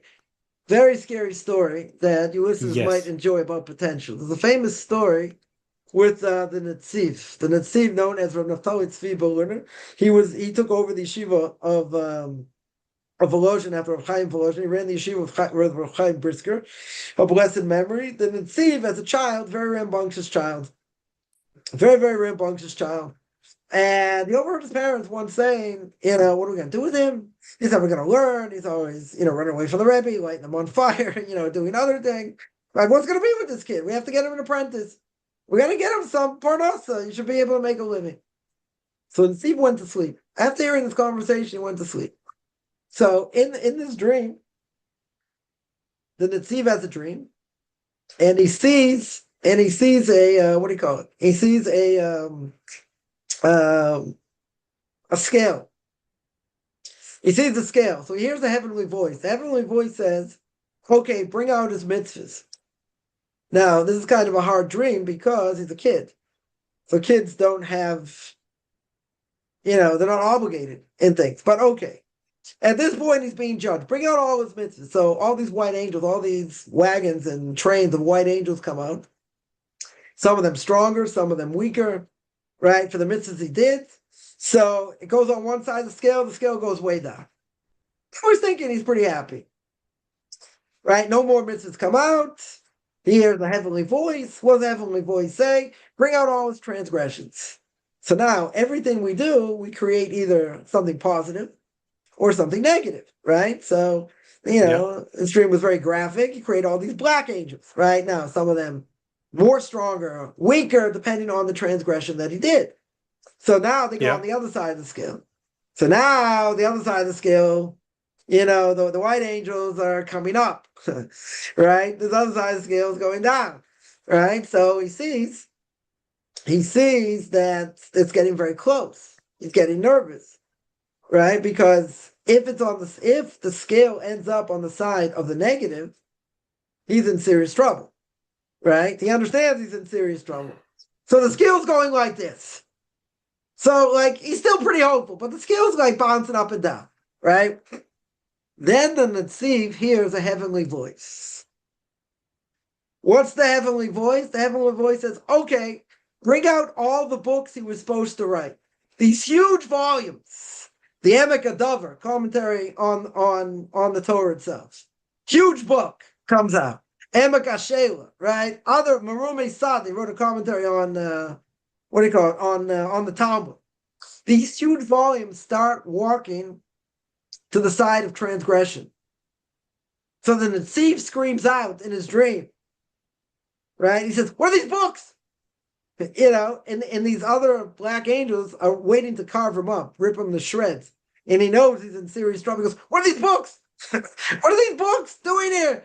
They're going on the side of the scale of transgression. So here's the heavenly voice. The heavenly voice says, these are the books you were supposed to write according to your potential. But since you're not reaching your potential, they're going on the other side. And that's it. The scale breaks. He wakes up. That was his dream. He walks into his parents' room. He's like, Mom, Dad, bring me the teacher. Bring me the Malamed. I'm ready. I'm ready to learn. Because of that dream, he became who he became. It inspired him to become who he became. Yes. Because he was terrified of not reaching that potential. Yes. People say, how do you know what your potential is? Right? So I was teaching a bunch of 18, 19-year-olds once, and they asked me this question. Yeah, 1 second. So they asked me this question, and someone says, if I keep kosher and I keep Shabbos, am I good? Right? And someone says, what if I hold up this, rabbinic organization, for conscience? I say, nope, he's dead. Right? He's in trouble. Right? So the mantra that stuck with me was, you don't know what your potential is. You don't have any idea. Right? So you can't rest on your laurels over here. Yeah, question. Go ahead. Yeah, so about the Netziv, I wrote down from a previous story that from your life experience that God orchestrates where this person needs to be. And I have a question, which is from the beginning of you starting to ponder questions of life and your purpose in life, what did you want to accomplish? Would you say that you were always trying to accomplish to live in truth yourself, and then that led you to God? How would you describe that? I was thinking truth. I wanted truth. Someone once told me, I wanted to learn what the meaning of the prayers were. So an old European Jew says, read the translation. I go, you read the translation. I go, the translation is the das's and the thous and the these and the, So at that point, without really knowing, subconsciously, what was I searching for? For truth. But you see, at different stages of my life, I thought I saw it. And I thought I hit it. And then I had to change again. And I had to change again. My wife, what took me 8 years took her 2 years. Right? I was going around the world or going around, I don't know, spinning the wheel, whatever. Right? But that I couldn't pinpoint what it was. But I'm saying when I was in high school, I was miserable. Not just because about fitting in and other things. Things didn't make sense. Right? But I couldn't pinpoint it in words. And then sometimes people would make anti-Semitic, epithets. I'm like, why? But I'm not so religious. So why would somebody, now again, Why would somebody who's quote unquote very intelligent do that? Right now, it becomes very clear if you saw a couple years ago what Elise Stefanik did with the heads of the universities of University of Pennsylvania, MIT, right, and Harvard, and none of them could say that annihilation of a group, right? They all said, it depends on the context. What do you mean it depends on the context? Two of them subsequently resigned or got fired, because of them, being grilled, right, in such a way. So what does that mean? It means that academic knowledge cannot make a person moral. Does not change a person into a moral person, right? I give one very potent example. If you look at the Nazis, Yamach Shemam V'Zichron, may their name be blotted out, may they rot wherever they were. When Hitler came to power, who were the first people that joined the Third Reich? Doctors, lawyers, academics. They weren't the skinheads of today, right? They were people who believed in what he had to say. I can say he's very charismatic, and all that, but they believed it was better to treat a dog better than a Jew. Now, how does that make sense? What happened to all their knowledge? What happened to over 100 IQ? These were the cream of the crop. They were much, Germany at that time, much more sophisticated than America, right? That's why they took in a lot of these, Nazis after the war so they could pick their brains of their knowledge of what they had, right? But, at the end of the day, knowledge does not translate into morality. Right? There's a famous story, we'll go way back in history. There's a famous story with Aristotle. Aristotle was the Rambam also says, brilliant philosopher, brilliant minds. But there were two Aristotles. There was Aristotle with the brilliant minds, and there's Aristotle that acted like an animal. So one of his students, the students once were following Aristotle, they caught him doing something disgusting, and he said, "What are you doing? How could the great Aristotle do this?" And what did he say? Is Aristotle the philosopher? And Aristotle does other things. Now, that's a big problem for Judaism, because Judaism does not believe in compartmentalization. In other words, you are who you are on the outside and on the inside. Now, can't everybody have heretical thoughts? Yeah. But at the end of the day, we're working on that. We're striving to be as good as we can be. And the more we learn, doesn't mean we're perfect. Certainly doesn't mean we're perfect. But if you don't have that anchor, what differentiates you between you and an animal? Yeah, so one of the great Musar giants, the last generation, Dov Yafi, of blessed memory. So someone compiled a book of his thoughts when he used to give talks after Shabbos. And one of the things he said, he was talking about the greatness of man. So he said, what's the difference between man and animal? Yeah, in other words, the person can say, I can do whatever I want. What's the answer when a person says that? Right? So the answer is that an animal can do the same thing.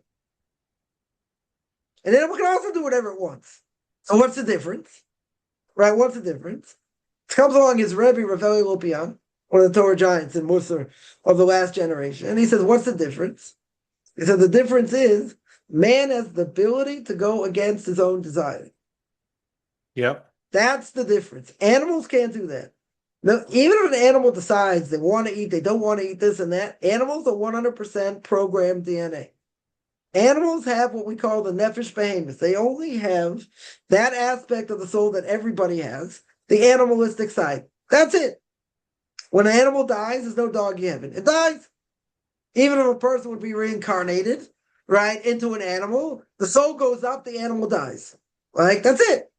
Either it's part of the family, this, that, doesn't matter, right? That's what happens. That's a huge thing. In other words, a person can only go against his desires. An animal can't do that, right? But how's the person going to do that? You have to work, and you have to change. And one of the things, I always say is that you have, even if a person doesn't want to convert, you have to think, what does God want from me? How does he want me to live my life? What does he want me to do? How am I supposed to live? You got to think at all times. What should I do in this case? What should I do in that case? Right? We have to change our mentality. One of the great rabbis once said, anyone who grew up in America, he says about anywhere, it will take your whole life to get it out of your system. Literally. Because, who cares? I grew up in Boston. So most years, Boston sports teams are all competing for championships. That's why everybody hates Boston. One of the reasons. Yeah. So how do you take that out of a person if they grew up as like a diehard sports fan? Right? It's not easy. But, the obvious question is, who cares? They win, they know, they lose. Why? Why be so emotional? Why do people get upset if they win this, that? They kick the TV, they throw it out the window. They give you heart attacks. Whatever. Who cares? Right? So imagine how much time could be wasted watching and following these things when he could be learning Torah. Right? So I would always say when I was younger, no offense to all the Torah giants of the generation, with all this garbage I had in my head about sports, TV, and entertainment, yeah, I would have been a Torah giant years ago if I would have focused. Right? But you can't look at it that way. You got to say, okay, what my Rebbe would say, if you live in the past, you have no future. You got to move on. But you got to try the best of your ability to get this stuff out of your head. And the only way to do it is focus more on Torah. Right? That's what you are. It's easier said than done. Anyone who's not a sports fan, they don't get it. They'll just never understand.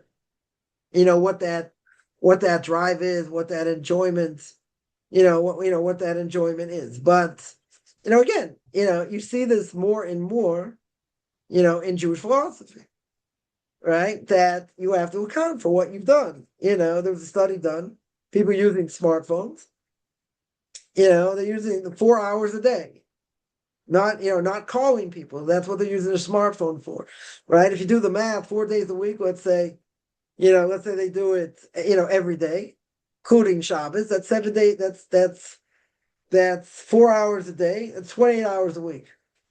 It's almost one full day. That's basically almost 4 days a month, right? Over a year, it's 50 days, almost. It's a month and a half.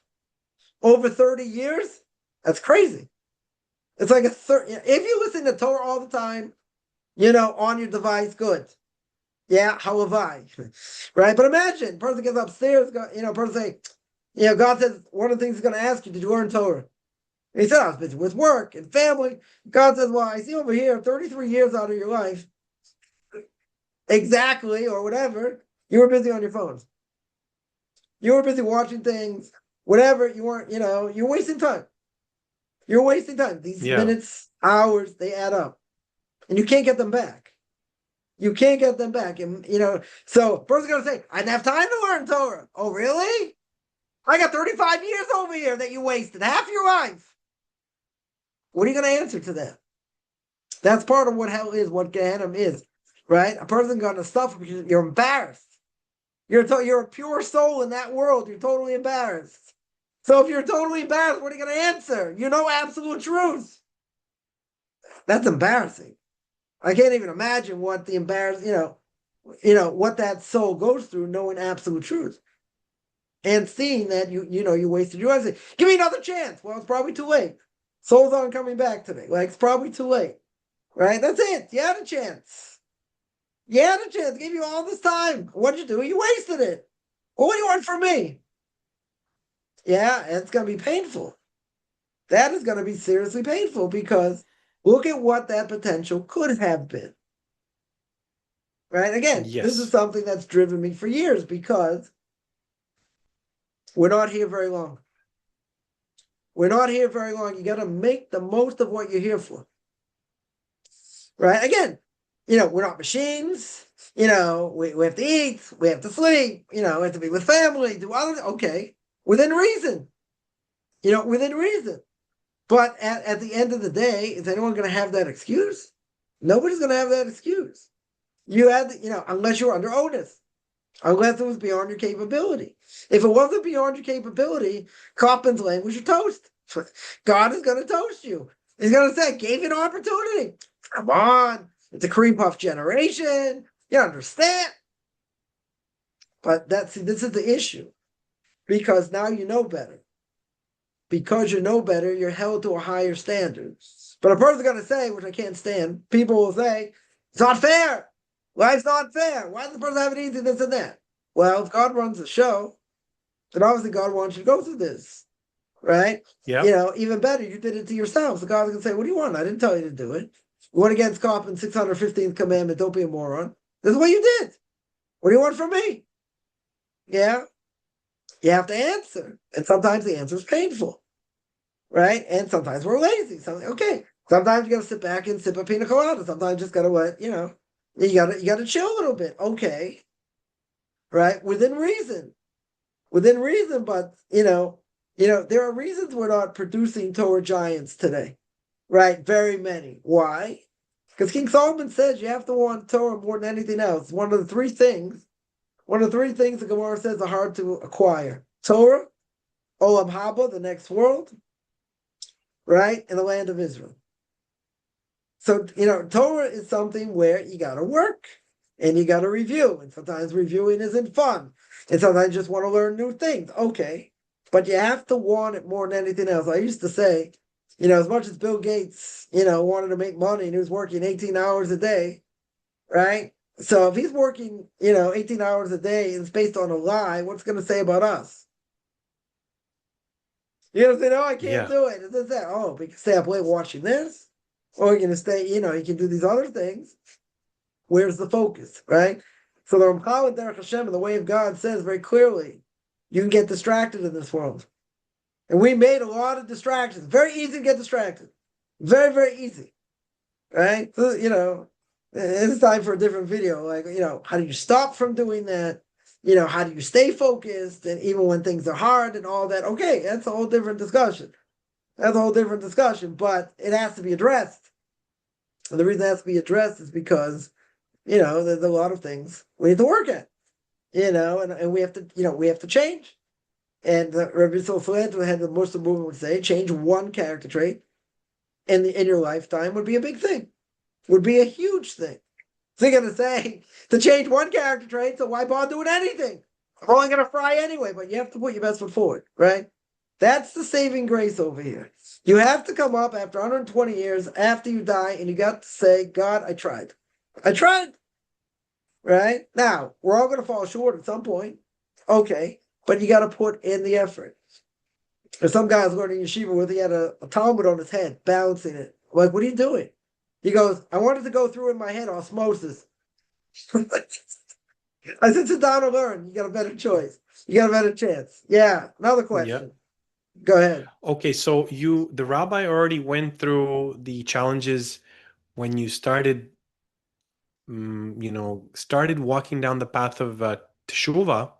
Right. You had an external challenge of just simply that it was in a different country. Yeshiva was in a different country. Your parents maybe weren't like 1,000% supportive of you moving there. Like there was some reluctance there. Right. Even though they helped you a lot. I know that for sure. I'm sure they did. And then there were internal struggles where there was another change. You didn't have as many friends in Israel. Can you speak a little bit to those struggles? Because I'm finding this very meaningful for people to hear about, because everybody's going through struggles, right? Yeah. So I'll tell you what became easier was I was part of a learning group, and everyone was pretty tight. We didn't all live necessarily in the same community, but one thing that helped all this out is that you're part of a community, so you're going to gravitate to people that think like you, that grew up like you. So I know people that I'm still friendly with to this day. Now they didn't grow up with nothing. Let's say they grew up more modern, but they became stronger over time, right? Let's say. Right? But they understand. Like, a friend of mine grew up on Orthodox. He said there was no contradiction. At the meal right before Yom Kippur, you're watching the football game. No contradiction. Like, there's football. There's right before Yom Kippur. Like, what's the problem? Right? So you're going to hang out and be with people that think like you. Right? Now, someone once told me this. They said, oh, you only hang out with people that think like you. Do you live amongst any secular people? Any secular Jews? Now, question caught me off guard, but the answer is, and how many religious Jews do you live with? Do you live in a religious community? No, right? You're going to hang out with people that think like you, right? Meaning, if you're a Democrat, you're not living in a Republican place. That's how far it goes, and vice versa, right? So community is everything, right? And you got to find like-minded people. People have told me that, I say all the time, going to community is crucial. And someone told me, well, when they moved to a community, they said, you didn't emphasize enough. I said, I did, but you have to see it. People invite you for Shabbos, people invite you for festivals, right? Let's say, you have a peer group, even if they're older, even if they're more knowledgeable, right? The thing that saved me more than anything else in this whole process was the rabbis I had behind me.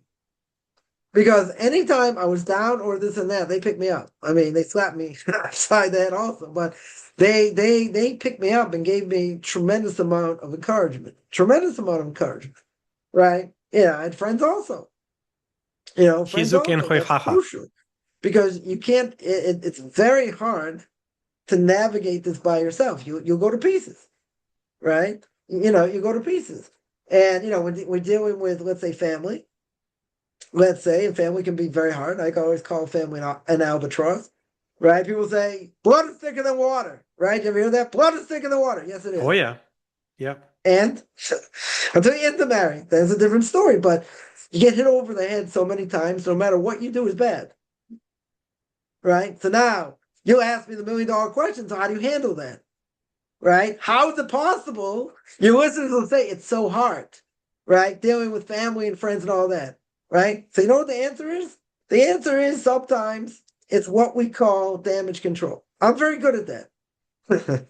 I can brag, about that. Why? Because no matter what I say, when I had money, people said you should have done this. When I didn't have money, people said you should have done that. People talking out of both sides of their mouth and being Monday morning quarterbacks. Yeah, if you've never gone through it, then you don't know what I'm talking about. But it's a very painful thing because people are always going to second guess. At the end of the day, you got to be strong and do what you need to do, regardless of what anyone's going to say. Regardless. And you have to know in your heart of hearts, I'm doing the right thing, right? Even if a parent would say, isn't it true? One of the 10 commandments is you have to honor your parents. You have to listen to me, right? They want you to desecrate Shabbos, go on a family outing or whatever, Right? So what's the answer? Well, one of the 10 commandments is to keep Shabbos. Right? So the Torah says, and Exodus chapter 37, I think, it says at the beginning of Parshas V'Yakel, in the book of Exodus, it says you have to keep Shabbos. Well, what's the obvious question? The obvious question is, it already told me to keep Shabbos. It told me to keep Shabbos in Exodus 20, Exodus 19, right? In other places. Right? So Rashi says, what's the connection? What's the then it says to honor parents. So what's the connection? What's the connection to keeping Shabbos honoring parents? Rashi says on the spot. What it means is that when a parent tells you desecrate Shabbos, there's a mitzvah to not listen to them. There's a mitzvah not to listen to them. You're honoring them by not listening. You can't listen to them, even if they tell you to desecrate Shabbos. Now they can put pressure. There's a lot of things also. We can come back to. People ask this question a lot, but they're putting a lot of pressure, and it's very hard. Okay, what would you rather be, in this world? Get yelled at, by family members and look bad in the eyes of God? Or take your lumps but look good in the eyes of God? But you're gonna have to be strong. Literally, you're gonna have to be strong. Someone I know told me the following story. He said, he and his wife, very close to my Rebbe, and and her father, very wealthy, mega wealthy, and he said, I'm willing to give you all my money right now, make you a multi-millionaire. There's only one thing I need you to do. Do not listen to that Rabbi Sternbuch. Do not listen to what he says. I'll give you all the money. It's a big test, especially if you don't know how you're going to pay your electric bill in a few days. Right? That's a big test, right? Right? But again, who's right over here? Is God right? Or are people right? So you say God's right. But why do I have to pay the price over here? Why family giving me problems? Why other things give me problems? Because it's a test. Part of my test, I think, I'm not saying it's 100%, You can take it with a grain of salt. I think part of my test is that are you gonna thank God even if you have no money? When you had money, it was Yeah, very easy. You helped a lot of people, very good. Everyone loved you because you helped a lot of people, very good. And what's gonna happen when you don't have money? Yeah, are exactly. you gonna blaspheme against God? Or are you still gonna be thankful for everything He gave you? So someone asked this question. Someone said, "Do you have any regret all these people you helped?" Now, if I would have said, "I regret it," you lose all your mitzvahs. You lose every single mitzvah that you did because you say it wasn't worth it, right? So I'm going to give everybody a free piece of advice. When you're down in the dumps and you're finding life very hard, right? And you say, "What's it all worth to me that I'm keeping these mitzvahs?" Think 3 times before you say that. Because if you actually say it wasn't worth it, you lost every single mitzvah that's going to protect you in this world, and you have nothing in the next world. Wow. You have to be very careful. You have to be very, very careful. So I don't have regrets in that sense. I listen to what my Rebbe said many times, many, many times. I didn't come out smelling like a rose. I didn't have it easy. I got hammered, right? In certain circles, I cannot mention his name. They'll slaughter him. Slaughter him. And today, he is the Torah giant of the generation. No one disagrees. They might not agree with everything he says, but nobody disagrees. He's the Torah giant of the generation. And you can't even mention his name because they'll slaughter you. Oh, look what he said over here. And look what the end result was over here. And this and that. Okay. Yeah. Again, I'm not, it's a hard test. Right? And people have to understand this. What's the bottom line here? The bottom line is the Torah true or it's not true? If the Torah is true, I have to uphold it no matter what, even if I don't come out smelling like a rose. I can tell you many times, I didn't come out smelling like a rose. Not even close. Yeah? But you have to do what you need to do. Right? And in the end, Yeah. that's part of the test. Right? And in the end, the angels are going to say, look at how much this person suffered, and he's still clinging on to you like no tomorrow. Because at the end of the day, we say, ain't no mavada. There's no one else out there but God. So when you're in trouble, you cry out to him. That's it. Right? Forget about family, forget anyone else. You got to put your best foot forward. Right? That is for sure. But at the end of the day, who's the one that's going to give you the salvation? God's going to give you the salvation. But didn't he throw you in the cauldron in the first place? Didn't he make life hard for you? Right? Famous story. I don't know if it's famous, but somebody went to the Yeshiva Eish Torah, was founded by Noah Weinberg, blessed memory, yeshiva for working with people who don't know anything about Torah, for Bali Tshuva, and speaking Yeah. about God or whatever. So this guy says, "Rabbi, you don't have to tell me about God. God and I are very tight." He said, "Okay, tell me a story." So I was riding my motorbike one day, it's an oil slick. I went over a cliff. And I said, "God, save me." And I reached out, there was a tree. Grabbed onto a branch, brushed myself up. My motorbike got shredded, got destroyed, and I picked myself up, no injuries. He says, "The Rabbi, you don't have to tell me about God. We're very close." So if Noah Weinberg said, "That's a great story. It's an unbelievable story. I have one question. What's the question?" He said, "Who threw you off the cliff?" Yeah. Who threw you off the cliff? He wanted to wake you up, Yeah. right? But he saved you. Yeah. He didn't have to save you. Yeah. Obviously, Yeah. there must have been something you have done that God deserved to save you. But he threw you off the cliff, didn't he? It's a good Yep. story. It's a very, very good story. Yeah. So we don't know. We don't know That's what. the elephant in the room. That's the elephant that God is controlling Yeah. everything and that Yeah. we need to be reminded. Yeah. Can So I I'm ask my saying, next question? even everything I've gone through, and the hardship and things, even I brought upon myself, which maybe a lot of things maybe shouldn't have been done. At the end of the day, had I not gone through it, so I could guide people what it's like to have a serious loss. I had a serious financial loss. Serious financial loss. Yeah. So I'm not gonna say every day I was smiling, I was whistling Dixie and everything like that. It was hard. Right? It was a very hard test. Now, had I not gone through it, could I give people consolation? Yeah. But the fact that I went through it, and I'm still standing, sort of, limping maybe, right? But I'm still standing, that gives me the ability to give over to others because I went through it. And nobody can say, "Oh, you don't know what it's like." Oh, yes, I do. I know exactly what it's like. You know, you have $2,000 in your pocket, you have $5,000 worth of things to pay, and you don't have any idea where the money's going to come from. I've been in that situation more than once. I mean, not those numbers, but whatever, more than once.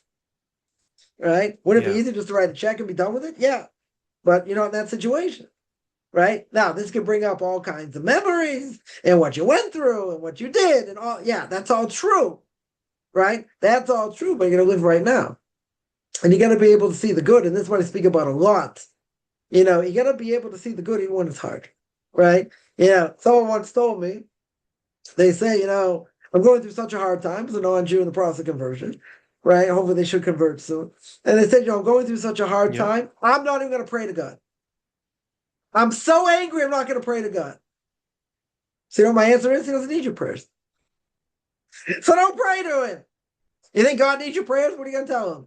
Oh, those rings around Saturn. God's like, thank you very much. I made them. You know, Jupiter, that Yeah. big planet. Thank you very much. You know, Yeah. the moon, he doesn't need you to pray. He's giving you an opportunity to draw close. Now, the problem is, there's, you know, if you read the book, Duty to the Heart, Hopeless of Bubbles, it goes through very clearly a million things you have to be thankful for, right? In nature, let's look at the human body. Million things that are miraculous in the human body. Why can't people see it? They only see it when they don't have it and when they're in pain and other things. But why can't they see it when they're not in pain? Because it gets clouded by the other things they're going through, right? You could write 10, 20 things you're thankful for. Yeah. But before you rip up the list when you're in a bad mood and bad things happen, or, you know, you're going through difficulty, think about the good. People say, I've never had anything good. Never had anything good? They say, never. Where do you live right now? I live in an apartment. All right, there's a lot of mold, there's a lot of this. Are you living on the street? No. Are you freezing? No. Do you have food? Yes. Your body works? For the most part. You're the richest man in the world. Doesn't matter if you don't own it. Right? But you think the glass is half empty. But, you know, go to India. There are people living on the streets, kids, and starving. You don't live there, right? You got 1.5 million things to be thankful for, but what's the problem? What's the obvious problem? You get beaten down alive. When you get beaten down alive, you can't think about these things. And I can tell you in all my classes and all my Q&As and Duty to the Heart and all these things, this thing comes up 1,000,000 times. Speak about it all the time because people go through hardship. That's what you want to talk about, right?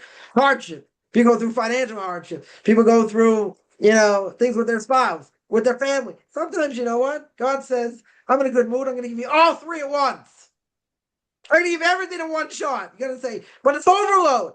No, it's not overload. You can handle it. I give you the ability to handle it, but it's going to be hard, right? No one says it's going to be Yeah. easy, but imagine coming out of it. Imagine still being able to stand and you're still happy. Now, again, I'm not saying you're going to be happy all the time, but when people say that, it's a total lie. Nothing is good? Really? Nothing. You know, do you ever have your leg amputated? No. Do you ever have back problems? No. Sometimes I'm on the bus going to, in Jerusalem, yeah, I see blind people. I see people that, mentally challenged. I was once on a bus, kind of, feeling down one day, and someone in front of me gets up, gets off at the stop. One person has to help him up. This person was, severely, let's say mentally challenged. Yeah, we'll be generous here. I won't go through all the details. Person get off the bus could barely walk on their own. But that wasn't the only problem. That was not the only problem. After the person got off the bus, took a little bit to get off the bus, this and that, the bus moves on. Yeah, I look up to heaven, I say, I got the point. Thank you very much. I don't have that, Yeah. right? No, I'm not walking around blind and other things. Yeah, question, go ahead. So, two questions in one. So, Yeah. would you say that the biggest hurdles that you hit along your Baal Tshuva process in your learning process was the financial loss, and then also when you were having difficulties to get employment in Lakewood, and then what was the epiphany? Like, what was the breakthrough that you experienced, and then how has that helped you discover or unearth a new level of closeness? Oh, good question. All right, we're out of time. We gotta go now. No, I'm not going to duck the question. Yeah, the last number of years, since I lost my money, I'm not going to say, I didn't go into detail who the person was, that stole the money. So I'm still not going to go into detail. No one would ever believe it. But at the end of the day, I had this person in my face for 20 years, for more than 20 years till they died. Now, it's one thing if a person goes through a test, they go through a test and it ends at some point. Yeah. But if you have to hear this person's living better than you, and you're struggling and you're on your knees, that's a huge test. Right? So I asked my Rebbe this question once. I said, I can understand, okay, for whatever reason, I had to lose the money. Okay. Yeah. I said, but why do I have to have this person in my face? you know, I have to hear about him every week. He went to jail for a year and a half. Okay. Right? But after that, I'm not gonna say where he went or what happened, but at the end of the day, that was very hard. So I always said when I'm at the top of my game and things are better, it doesn't bother me as much. Yeah. But at the end of the day, it was painful. Right? It was hard. So yeah, money's been a hardship. When I had money, what was the biggest hardship? Family was a hardship. It was a tremendous hardship. Right? When a person becomes religious, especially, become an Orthodox Jew, everyone thinks you're looking down on them. Everyone thinks, oh, I'm not Jewish enough. I don't know. Is your mother Jewish? Yeah. So I know what they mean. They say, oh, you look down upon me. Like, I look down upon anyone. Like, Torah says what it says, but you get disowned. You get ostracized, right? And it happens. I tell people all the time, it doesn't mean it has to happen, but most likely, even by non-Jews, because if your family's Bible thumpers and they believe that you're going to fry out forever, they're going to do what they can to try and convince you, right? So that makes life difficult. If they don't believe in God, maybe they'll be more supportive, less supportive. But see, it's never been easy when I had money. Why? Because there was always family pressure. There's always family strife in different ways. Yeah. Years later, when I had financial problems, family problems weren't an issue. Why weren't they an issue? Because I had a whole new way of dealing with things. Right? So now you asked, how would a person get through that? So I tell people like this. You can't expect, let's say, empathy. If someone has never learned empathy, how can you expect them to empathize? If somebody is narcissist, can you expect them to think about anyone else except you, except themselves? No. You can want it, you can't expect it.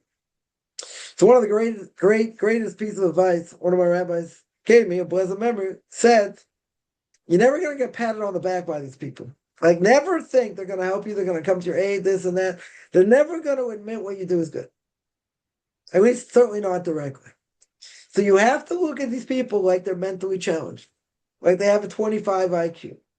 Now, someone has a 25 IQ, they deserve to be tied up and, go to Sing Sing or whatever, right? They're mentally challenged. Now, if someone mentally challenged, like, knocks you over or slobbers on you, are you going to get upset? You'll be annoyed. Doesn't mean they can do whatever they want because they're mentally challenged. You'll be annoyed, okay? But at the end of the day, they're mentally challenged. If they're mentally challenged, am I going to take anything a mentally challenged person says seriously? Never. Never. They're going to say, oh, you're a stupid idiot. You got a 5 IQ. What are you going to say? They're mentally challenged. They don't have anything up here, right? So now you got an adult. Are they any different? They know anything about Torah mitzvahs? No. Right? Someone once tells me, right? I'll tell you how far this goes. There are people that make fun to make fun because they want to make themselves look better or make you look stupid, right? So someone comes up to you and says, this is a good answer. Yeah. Someone tells you, if I breathe on your food, someone told me this, if I breathe on your food, doesn't mean it's not kosher. It's a stupid thing to say. It's an obnoxious thing to say. So you know what my answer was? My answer was, no, it's kosher. Just has bad breath on it. Next. That's it. They're not asking a question. They're not interested. They're looking to make you look bad, right? I went to a bagel place Yeah. with somebody once, and they said, I don't understand this thing about kashrus because no problem with trichinosis, right? You ever hear this? Like, you tapeworms, things aren't cooked very well, you eat pork or whatever, so you get sick. So I said, that's a great idea. It's a great idea. There's only one problem. You're not eating meat, you're eating a bagel. They're like, oh, whatever. Like, you move on. Now, you have to see where the question comes from, but a lot of times you can diffuse the situation by not, they're trying to get under your skin. Yeah.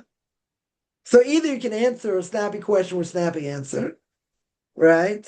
Like I've not been able to use this, but it's a good line. Isn't circumcision barbaric? You say, no, barbarians don't do it. It's a great line. I've never been able to use it, right? But like, they're trying to get under your skin. So why are you going to let somebody who's got a 25 IQ get under your skin? So you know what people say? But they're cruel and they say mean things, right? And they're trying to make you look bad. Okay. But if you don't give in to them, every psychologist will tell you, if you don't give in to them, they'll stop because there's no point, right? There's That's no right. point. But if you look at them like they are mentally challenged, then what are you getting upset about? These things used to upset me many years ago, right? And today I go, bink. I don't even think about it. Fair enough. I told someone a story. I got locked in a bathroom. It took me an hour to get out of this bathroom when the key jammed or whatever. So it took me an hour to get out of this bathroom. So I was telling the person, tongue in cheek, I couldn't even pray because you're not allowed to pray in the bathroom. Right? The person says, oh, is that one of the rules? Is that one of the rules? And I said, yeah, it's one of the rules. That was it. I'm going to try and explain to them why I can't pray in the bathroom, right? And, even if the toilet's clean and there's a shower, like, what are you going to explain to them? Right? So a person can't get caught up, in all these things. And people will make fun. And people will say, oh, come on, this is really stupid. I can't believe it. You're like, but you're holding on to it for dear life. And you're thinking this is the most important thing you'll ever do. He said, no, what do you mean? You got to learn more. No, they're not interested. There's nobody up here. Whatever you're going to tell them doesn't matter. They're just saying things to say things in general and to make you look bad. Essentially to make you look bad also, right? So it took me a long time. And that advice stuck in my head. So I tell people, what are you getting upset about? What in the world are you getting upset about? These people are nothing. They don't know anything. They're just trying to get under your skin. Now, is it annoying? It's annoying. But if you don't let them get in under your skin, and let's say you have a snappy answer, that's it. Conversation's over, and somebody won't speak to you, barely speak to me today, right? Said something, whatever, really nasty below the belt comments. And at that time, I was learning like snappy questions, snappy answers, snappy questions. Wife and I answered the person like this. That was it. Wow, you guys are so strong. You guys are this. I said, you make a disgusting comment. You don't think I'm gonna have an answer? You don't think it's gonna be a comeback? Like, really? So yeah, family can be an albatross. But I'll tell you, yeah, losing the money was hard. Right? Owing all kinds of people money is hard. That's true. But what's the real problem? The real problem is, and you can't get stuck in this mentality. The real problem is you meet somebody new. What are the first two questions you ask them? Where are you from? And what do you do? Yeah. Why do you ask them what do you do? Because you're sizing up, A, how much money they make, right? And B, like what their brain capacities, depending on what they do. Sure. Now, are we defined by who we are, by what we do? But it could also be how can Not they at all. help me, right? Right? If you work on Wall Street, right? Give an example. You work on Wall Street. I don't know if it's the same today. What's going to happen? You wear a double-breasted suit or a single-breasted suit. Now, what happens when you come home? Either you turn on the TV first or you take off your clothes because you don't want them to get dirty, right? Right? So I told somebody, I said, but you know why people are doing that? They said, why is it secular Jew? He said, why? I said, money. They're dressing up for the sake of money. First got really agitated, really annoyed. They said, okay, so why do you dress the way you do? I said, because that's the way God wants me to dress. You feel different if I'm wearing a tank top and shorts or a t-shirt, in jeans, or if I'm wearing a suit. Whether it's, dark gray with or without pinstripes, dark blue with or without pinstripes or whatever, right? You look different. You feel different, Or you're doing it for Yeah. the sake of God, not for money. That's the difference. Oh, raw nerve. Raw nerve struck there, right? But it's true. I don't think it's not true, right? I'll tell you what the hardest thing is. The hardest thing is where you're going through a hard time, you have no one to talk to in family because they're not holding, in the same plane. And what happens if there's no empathy? If there's no empathy, what happens? You get frustrated. You want someone at least to empathize what you're going through, but they can't. So how can you expect that? But the game changer over the years was learning Derech Hashem, the way of God, which is all about why God created the world, the purpose of man, purpose of non-Jews. Why do people suffer? And the book Hovas Levavos, and the book Duties of the Heart. Those two things, how to look at the world, absolutely changed my life. Absolutely changed my life. Now, does that mean I don't have ups and downs? No. Right? But at the end of the day, you know what the bigger picture is. Right? But it's hard. Because a lot of people get defined by how big your bank account is. And that should not define anybody. Because a person can be bright and this and that, and God wants you to struggle for whatever reason. Yeah. I don't have, I don't have a reason. I don't have any idea why. But he may want you to struggle in that area, other areas, but it doesn't define who you are just because you struggle. And we put a lot of value, way too much value, on the fact of how much a person struggles and what they need. It's a big problem. It's a very big problem because that's how the world looks at a person. That's why the second question you ask somebody, not just where they're from, right? Playing Jewish geography, because non-Jews don't do that, right? You're asking the question, what do you do? Because you're defining who the person is by what they do. Now imagine, you give your life and soul for this, and someone comes up to you and says, I don't believe in anything, and you're just wasting your time and this and that, and you're bringing all this, financial misfortune on yourself because of all this garbage going, that you're trying to do. That doesn't make you feel good. Right? I told somebody once, you don't hit a person down when they're down, you don't kick them in the head. Right? Right? So I've had my share of things of people saying, people saying that, oh, you could have done this, you could have done that, whatever. And they don't give you one shred of respect for what you do. Right? I'll tell you how far it goes. Somebody once asked me, secular Jew said, why would these non-Jews want to convert? And we're talking very secular Jew here. So I said, I got a different question. Why would a secular Jew want to become religious? They said, okay, it's a valid question. What's the answer? So I told them, because they're searching for truth. There are people searching for truth. The person, I can tell you, I can see their face right now. They looked at me straight in the face and said, come on, get real.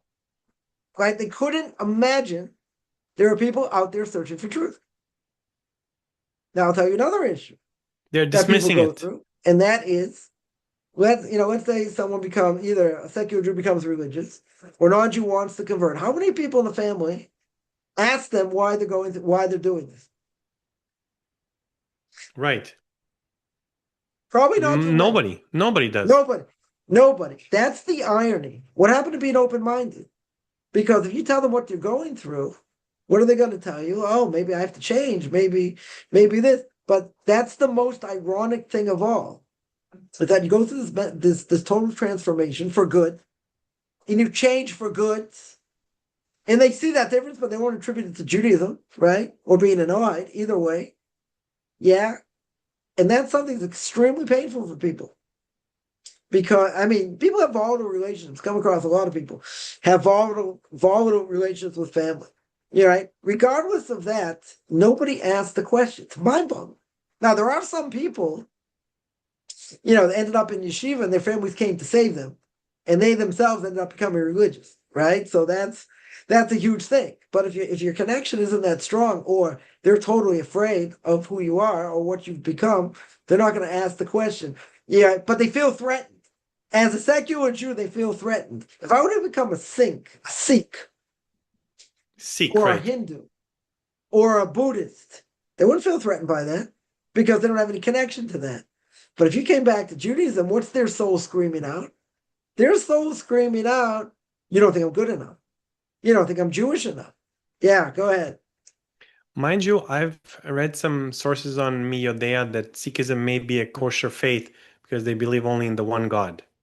So, but I don't know either way. It could be. It could be. The problem is, though, the Rambam, the Laws of Kings says, anytime you go against Moshe Rabbeinu, anytime you go against Moses, it's a false religion, right? So it doesn't. So even if it's monotheistic, it's better, right? And certainly, the Muslims are better. We hold that it's monotheistic.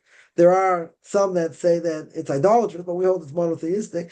Regardless, it's a false religion either way, so it doesn't matter, even though if they're closer to Noahide, right? But this thing Okay. comes up all the time because secular Jews feel this threat. Somebody told me, I'll give you an example how far this goes. Once, either early in my marriage or I was engaged, a doctor of a community, a prominent doctor, says, I disagree with the way you dress. I'm like, what's the problem with the way I dress? White shirt, black black with without pinstripes, dark blue without pinstripes or whatever. So I said, I wear tzitzits out and I have a yarmulke. I said, so, like, I'm offended by that. So I said, if I sat in your roof, I had a shaved head and I was smoking pot all day, I had a mohawk. I was playing my guitar. I go, would that bother you? Right? I go, would that bother you? Guys thinking. I was like, seriously? Skinhead, I said, I don't have any hair, right? Shave my head. I got who knows how many body piercings. And I'm smoking dope on your roof all day long. That wouldn't bother you? Seriously? That wouldn't bother you? But I want to give good values to my wife and kids and, whatever. But that wouldn't bother you? That's insanity. Yeah. So I in think other I'm words, gonna I think I'm gonna title this lecture, go for the other one. I'm gonna title this lecture potentially How to Be Strong and Do What You Need to Do regardless of what anybody else is going to say. it's good. That sounds good. But people. I've had so many things over the years.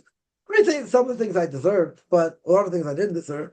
Where people will say things and like you got to set the record straight if you can. Yeah, but what? Why are they doing that? They're doing it because they feel threatened, even if you don't say anything, right? They'll say, "I'm just as Jewish." Okay, I didn't say you weren't Jewish. Unless your mother's not Jewish or there's a quasi conversion. Okay, Yeah. right? But nobody learns, right? In the secular world, a secular Jewish world, you use your name, Hebrew name 4 times. When you're born, when you get bar mitzvah, when you get married, and when you die, right?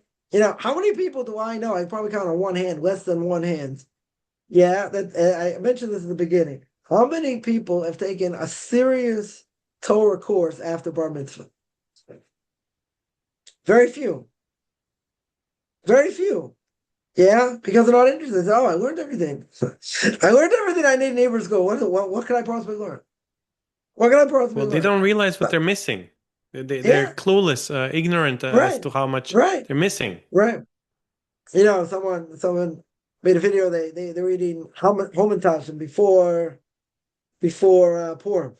Yeah, so it's like, yeah, story of Purim. Haman's the bad guy. This and that. You know how much depth there is to the story of Purim. And that's the conclusion you come to. Yeah, Haman's a bad guy. Okay, he's a bad guy, but you understand deeper what's going on? No, I don't really care. It's just I know he's a bad guy.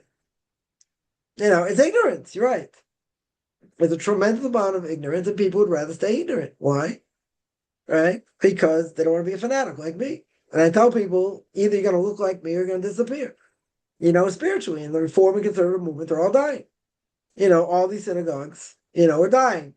A friend of my father's once says, "You tell your son in Israel." Yeah, I told my father, I said, "Bang on the gavel, on the lectern, and say, my son in Israel says, Yiskadav, Yiskadash." Right? That's the mourner's prayer.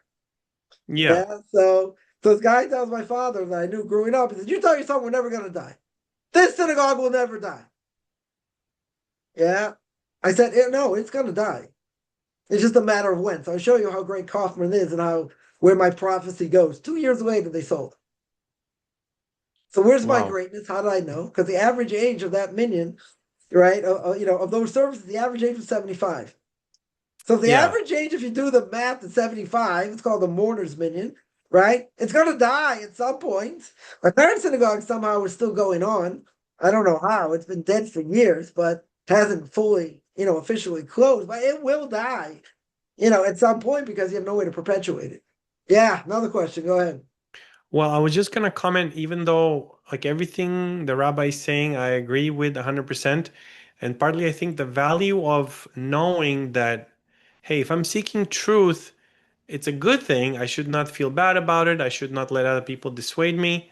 At the same time, it's important to continue to have this positive mental attitude about, hey, they just don't know. And like I need to be sensitive to people because if they're Right. effectively retarded, but I should not sort of, not that the rabbi was speaking down on them, but I need to be very careful about being, as sensitive as I can be, because when the time comes that they are going to ask that Torah question, I should be the type of person that they're willing to come and talk to, Right. Right. That's very true.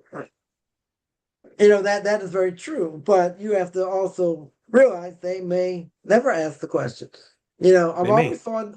I'm always fond of saying, "What's the most important question a secular Jew may ever ask in their lifetime?" If I put ketchup, mustard, or relish on my hot dog, that's where people are holding. Like I was in the States a couple of years ago, and I was around much older people. I was there visiting my mother, and should be well. And I got one serious Amen. question I got one question there while I was there. I was there for like a week and a half. I was there 10 days, whatever. So I got one question. When the right wing government took over, like a number of years ago, someone asked me about that. Like that was it. Every other conversation, I'm still getting benefit from. I can use in my classes. So like what people were talking about. They can tell me they're much older than this. Okay, but it's a microcosm of what people go through and what they do and who they are. Right? There's Wow. no, So it's I very few don't and think far there's any between. question. But the only thing is, you have to deal with them at their level. If you don't deal with them at their Now, level, you won't have anything to speak about.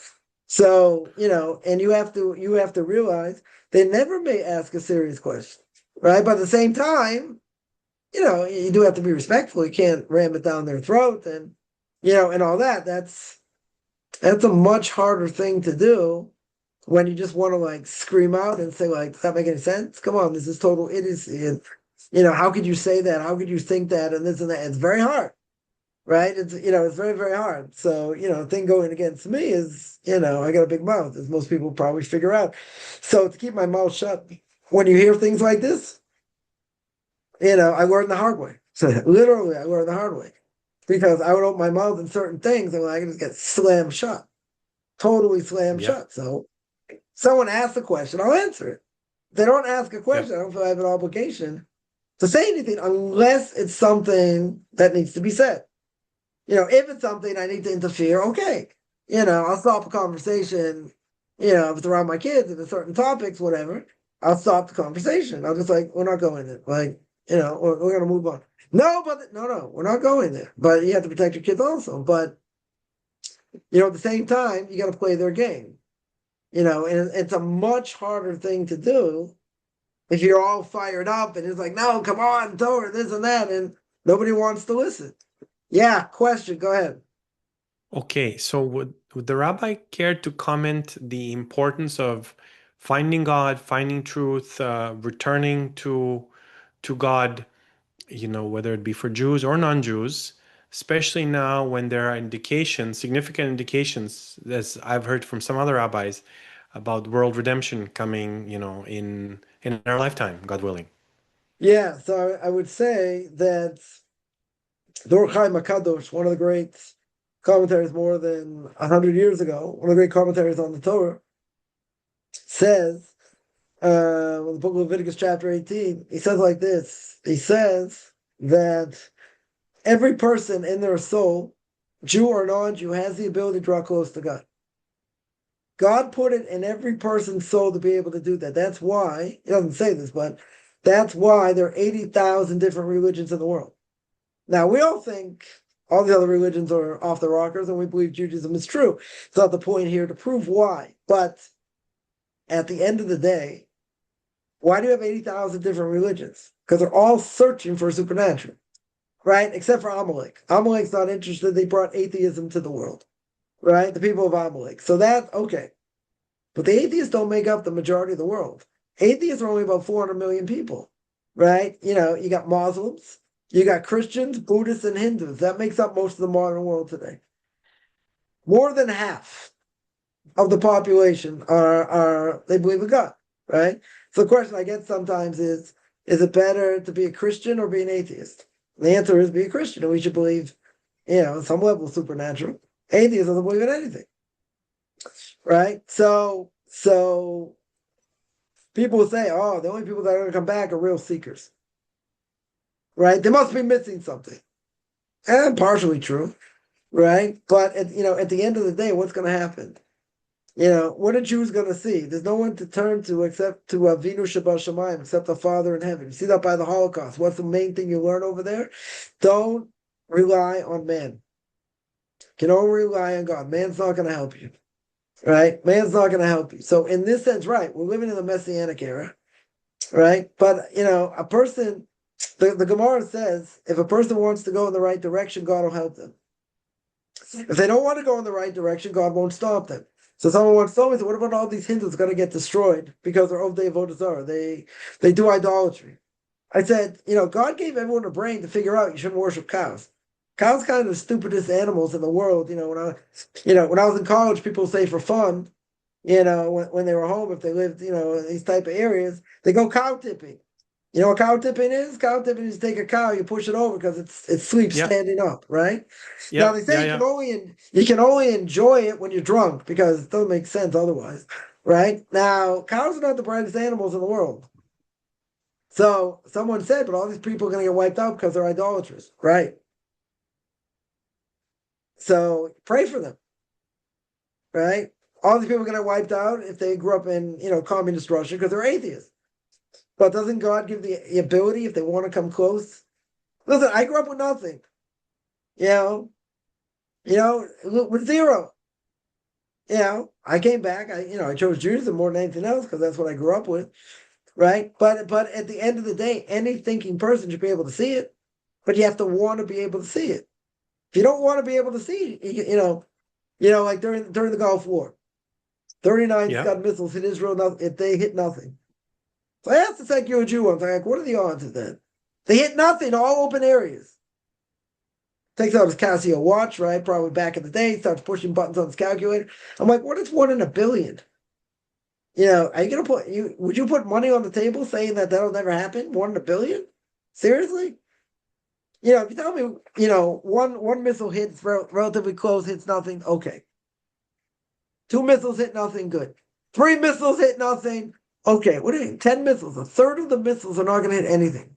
One or two things going on. Either the stupidest people shooting them, possibility, right? Or what's going on? God's directing them. It doesn't make sense. It's the wind. It's the wind, which is from God. It's the wind, yeah.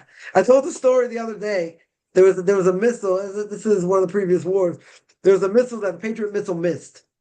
Totally missed it, and it was heading straight to Tel Aviv. The person who was part of that group with the Patriot missiles said, he told the story. He said it's going to be massive casualties going straight to Tel Aviv. Yeah, out of nowhere came a wind, knocked the missile out, and knocked it in the ocean. Now, if you were to tell me it's a windy day, if it was a very seriously windy day, you could say according to nature, okay, that can happen. This day, according to every single meteorologist, there's no wind. There's not going to be wind any part of the day. All of a sudden, this missile misses. This Patriot missile misses. Yeah. And as it's going to Tel Aviv, the last second, it veers off because of a huge wind. It goes in the ocean. But there are not supposed to be any winds. No atheists in a foxhole over here. So this person admitted, I witnessed a miracle. That mean he became religious? No. But he said there's no other way to explain it because according to everybody, there's no wind. How do you explain a wind came out of nowhere? Literally. It's not supposed to be there. It could happen, right? So your atheist can say, it's 1 in a billion chance, but it could happen. Okay. Would you put $10,000 on the line and tell me and put it on the table? No. Would you put $5,000 on the line? No. Would you put $100 on the line? Never. Why not? Because you know, what are the odds? The odds is zero, right? But even if the odds are zero, you can make a whole agenda against it and say, no, it could happen. Yeah, I was tutoring someone in Hebrew University. They had a learning program once a week. And this Yeah. guy tells me, college student tells me, you could prove the Torah 99%. See, only a Jew would say this. 99%, I have 5%, I have 1% free will. That's insanity. If 99% of the time, you're playing roulette, black 13 comes up, I'm going to be a billionaire. A billionaire. Right? So I asked him, I said, did you ever write term paper? I had to write a lot of term papers when I was in college because I was a history major. I said, how do you write a term paper? He said, I write a thesis. Very good. And I spent the rest of the paper proving it. Great. You bring evidence. Great. I said, what happens if you have a doubt about some of the evidence and you leave your conclusion in doubt? He said, oh, you can't do that. Why not? You'll fail. I said, why will you fail? Because you didn't prove what you were supposed to do. You didn't evaluate the evidence properly. I said, oh, great. I said, say it again. You didn't evaluate the evidence properly. I said, come on, one more time for my ears. He says, what are you getting at? I said, you have to evaluate evidence. If the evidence 60% of the time or 70% of the time proves something, it's probably true. Because the other 30% doesn't matter if it doesn't prove it. I get the majority who proves it. Yeah, so you can't say, in theory, 99%, you have free choice. It's true. You have free choice. You can say 1%. Would you do that? Would you really do that? But you have free choice, and it's true. We can be an idiot to say such a thing. Right? I didn't tell him that. I didn't tell him that, but that's the case. The odds of it happening are almost zero. Right? So now I would answer a little bit differently. I said, would you put would you put $1,000 on the table? Would you put $1,000 on the table? If you're not willing to put $1,000 on the table, then you're bluffing. It's just to say something, say, see, I still have free choice. You do have free choice. No one denies you have free choice. Nobody denies it. But, a statement still is ludicrous. People who hold on, what's the biggest thing people hold on to today? Evolution. Even though evolution's never been proven. Because if you don't hold on to evolution, what's the only other solution? The creation of the world. The Torah.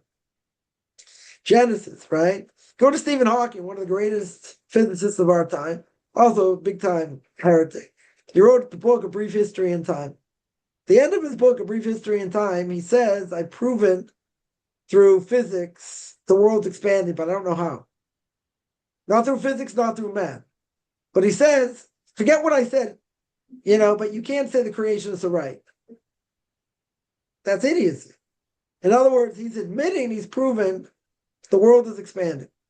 The world is expanding. Someone's making it expand, right?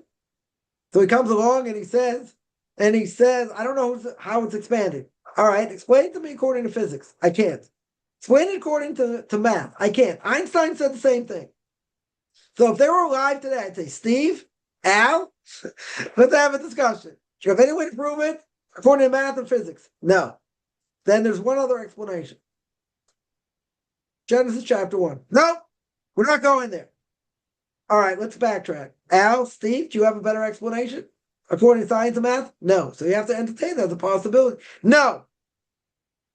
But what did Stephen Hawking say? He said, forget all the math and science. You can't believe it.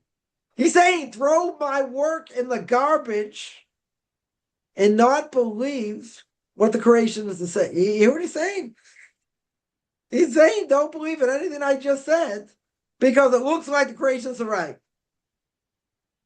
So he's Right. saying, It seems like I said in the garbage, so to speak, but we're not going to say the creationists are right. That's it seems like unbelievable cognitive dissonance. it seems like somehow God is actually blinding some people because maybe they don't merit to find truth. Who knows? And some people are literally being blinded, and You're, that's you're the right, but predicament they're in. you're right, but what is the problem is, what does the Gemara say? What does the Gemara say? The Gemara says that if you want to go on the right path, God will help you. So then they still need to have that intention. If you don't want to go on the right path, God won't stop you. So what does that mean in the vernacular? It means that if you don't want to go on the right path, God will say, okay, take fantasy. You want fantasy, you're going to pay for it, but it's fantasy, right? Understand it's fantasy. Yes. So they'll never get there. Why? Because they're questioning all the wrong things. They're not looking for that. Dr. Gerald Schroeder wrote the book Genesis and the Big Bang, right? Comparing Genesis, the story of Genesis, to the creation of the world, right? Meaning through physics, right? In other words, the age of the universe. So I asked him as the internet started out, he had a chat group among physicists. I said, did any of the physicists in your group ever ask that question? How do you compare physics to the creation of the 6 days? He said, nobody ever asked the question. Why didn't they ask the question? Because it wasn't on their agenda. They weren't interested in that question. It had nothing to do with whatever they studied. Yes. So what would you say? Yeah. No, go ahead. What would your sort of kind of a summary message be, like, call it a call to action? What can an individual, whether they are a seeker, whether they're a believer, whether they're an atheist, what can we do today to, to fulfill our purpose, to fulfill our mission in this world? The most important thing, I would say, is the person has to learn. Yeah, they absolutely have to learn, and they have to have guidance, right? Even after conversion, it's crucial. It's crucial, to have guidance that people can, ask the questions to. But people also have to have the ability to see the bigger picture, right? It's something I'm very big in, seeing the bigger picture. And the reason is because what we see, we don't understand, right? But a person has to understand whatever you go through, whatever the hardship is, there are doors that are going to open. Doors may shut, and I can speak about this in the next 2 hours, which I'm not going to. Right? Doors can be slammed shut. But just because a door gets slammed shut doesn't mean other doors open. Right? And because a person's going through a hardship right now doesn't mean it's forever. Doesn't mean it's going to last forever. Right? What it means is you're going through a hardship now. You're going to pray God takes you out of it, however long it lasts, but you got to be strong that God knows what he's doing. And that's the hardest thing. Because when you go through difficulty, you say, why is God doing this to me? It must be random. It's not random. You're going to say, so why is God doing this? Oh, sin. Very good, so I have to be better. But even though I'm trying to be better, I'm still getting slaughtered. Okay. But God's looking at you as not as a potato farmer in Idaho, right? As we said before. So the other takeaway is you cannot rest on your laurels, right? You got to learn every day. You got to put in, what to practice. You got to put what you learn, into practice. But again, what's the most important thing? And the most important thing is to get guidance. That is, the most important thing, because a lot of things people go through, they give knee-jerk reactions and they pay the price. They pay the price because they didn't do the right thing. Now, doing the right thing is not so easy either way. Even a rabbi tells you, do this, do that, whatever. You can say, really? This is what I have to do? I told my rabbi this, I think, you really want me to do this? I asked them many times, I have to do this. This is good advice. I'm telling you, this is what you have to do.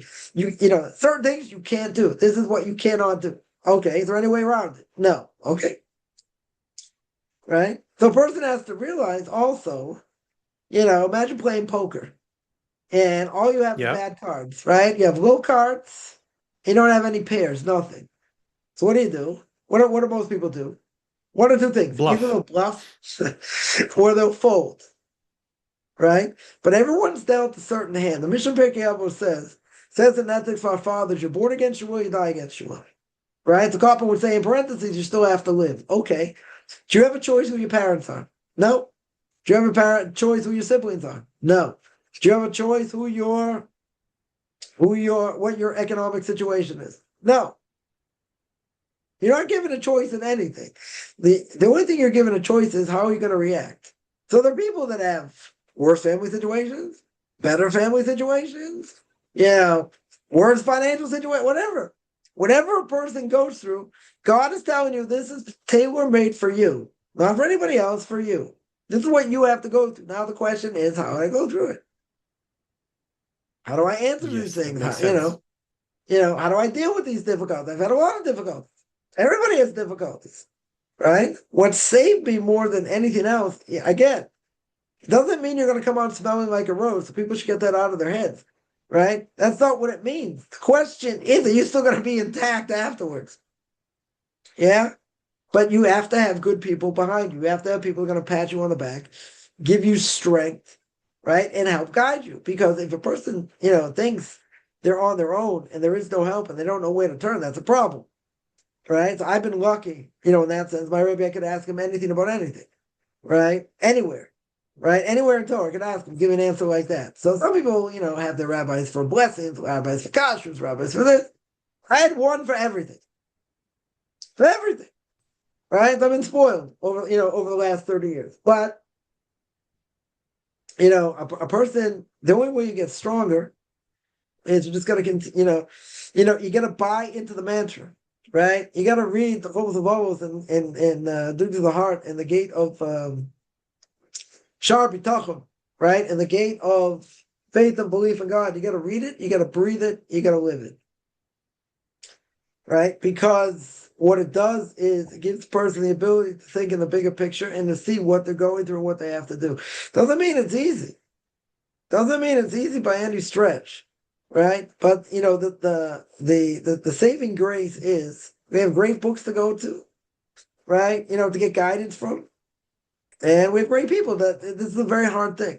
Most people find it very hard to relate, to a rabbi, to find a rabbi. It's a very hard thing, right? That can relate to them, and can help them, right? But if you don't have that, then you're doing things on your own. If you're doing things on your own, you'll make mistakes. You'll make serious mistakes, right? That you don't want to make, that you don't have to make, right? So to speak. There are some things there's just no way out of. Right? And no matter, you can't turn the Torah into a pretzel. That's what we always say. You can't turn it into a pretzel or silly putty. Right? At the end of the day, some things, the only, like in my life, some things, the only question is how much you're going to get hammered. That's it. Because whatever you say is bad. Whatever you say, you're going to get slaughtered for. So, okay. So if you understand that, then okay. It's painful. It's painful, but the bottom line, the short, long answer is you gotta have, ain davar oimed l'fnei haratzon. Nothing stands in front of a person's desires. Right? You have to want Torah more than anything else. You have to seek it out more than anything else. And you gotta find the people that are gonna help you grow spiritually, right? And help you get from A to B to C to D. That's how you grow. Right? That's, and there are people out there that can do that. Right? That can help people, that can guide people. So to speak. And, you want to find someone that resonates, that, has been there, that's been in the trenches, that they have gone through that. So I tell people all the time, it doesn't have to be me, go to someone else, whatever, right? But at the end of the day, don't make the same mistakes I made, right? I can tell you the mistakes I made. I don't have any problem telling the mistakes I made, right? You want to minimize that.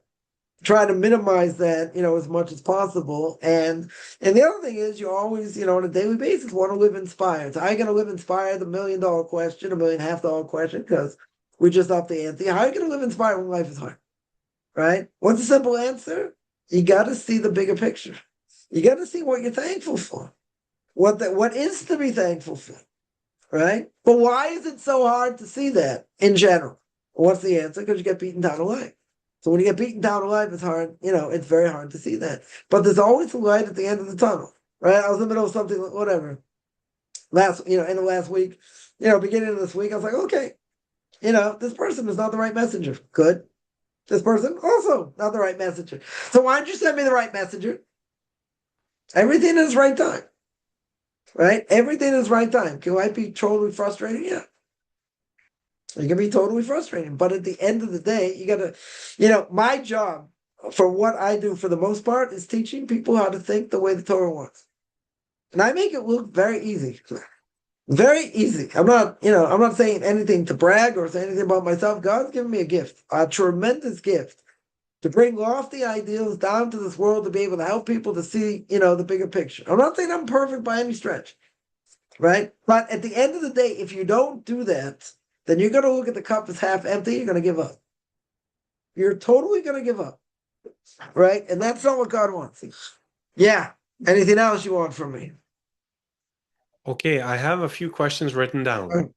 Okay. So I'll just go through my questions and then let the rabbi speak.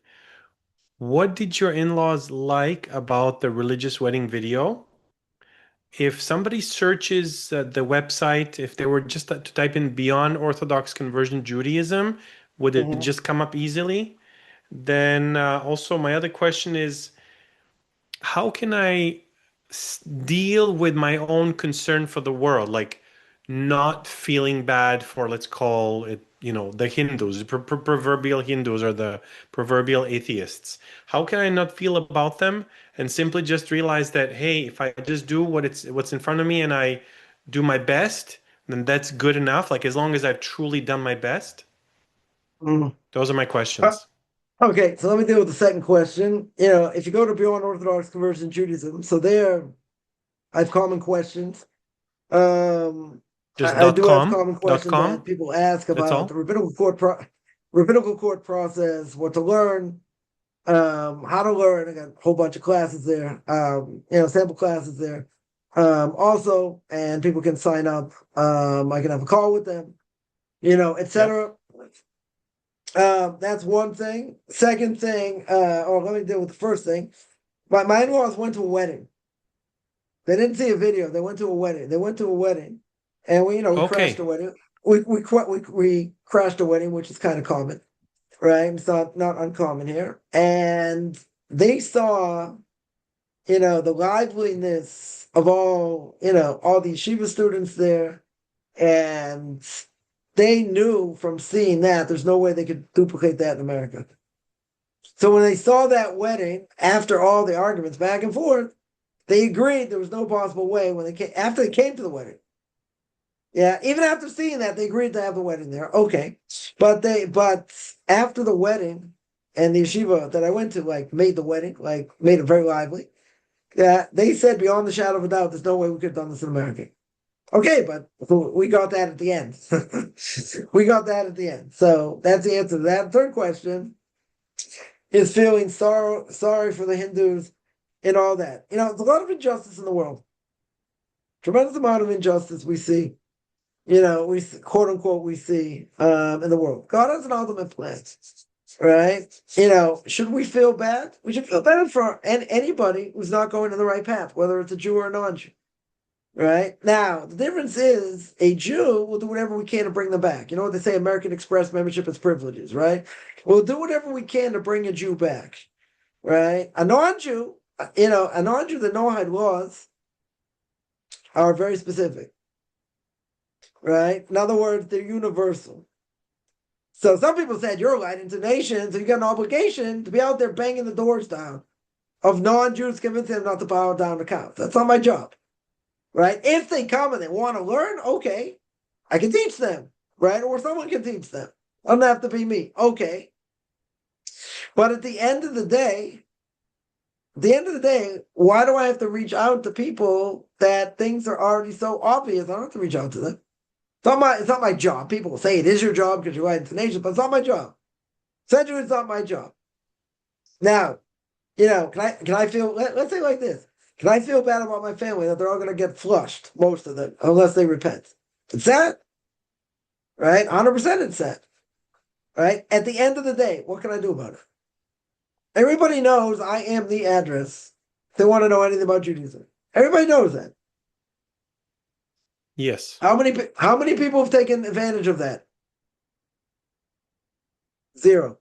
So what can I do? It's the same thing.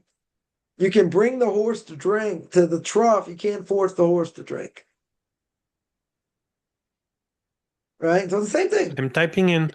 I'm typing in Beyond Orthodox Conversion Judaism.com, correct? .com? Yeah. Okay. Right. So at the end of the day, it's sad. But at the end of the day, it's not something I can necessarily worry about, right? Because If they want the truth, they can find it. I get people in India all the time contact me. I can't tell if they're real, not real, whatever. If they want the truth, they can find it.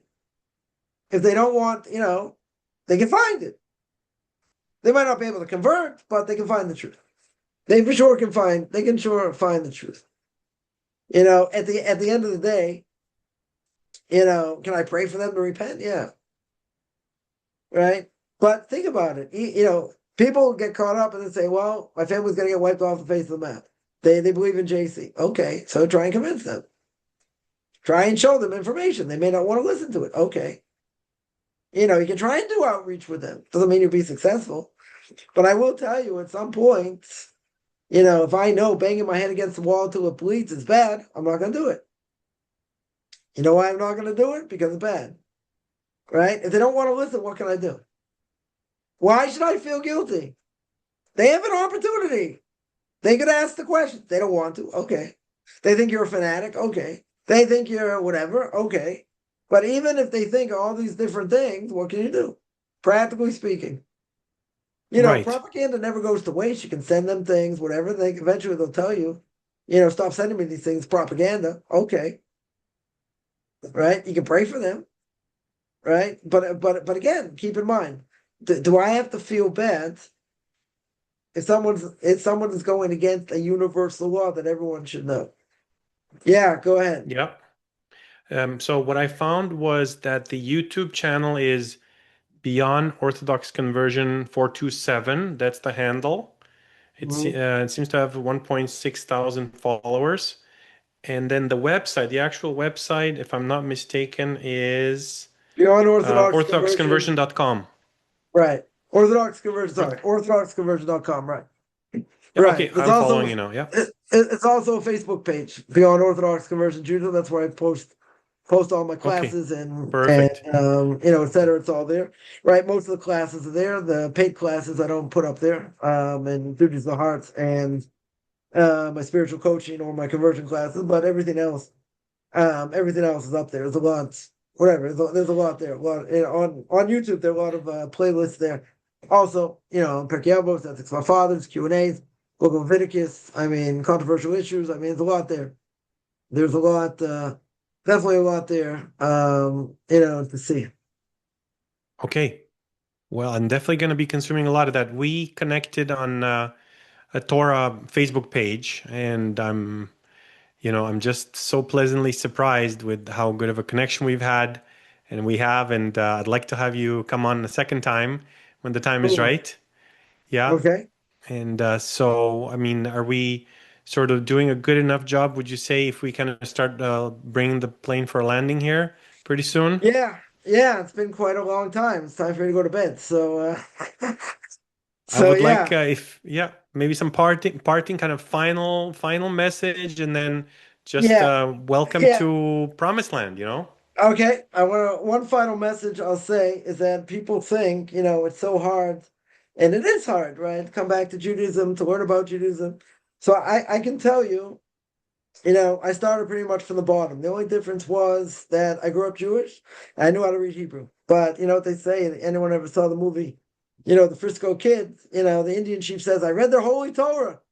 Didn't understand a single word, right? So I had the same thing, right? So it's humbling in that sense. We say in Magad, it's good for right before Passover, that we say we started off as idolaters, right? And then we came close to God, but we have humble beginnings, right? So I can say my own life, 100%, humble beginnings. But as we said before, I'm living proof. I'm not saying, most intelligent person ever came, since sliced bread or sliced cheese or all that.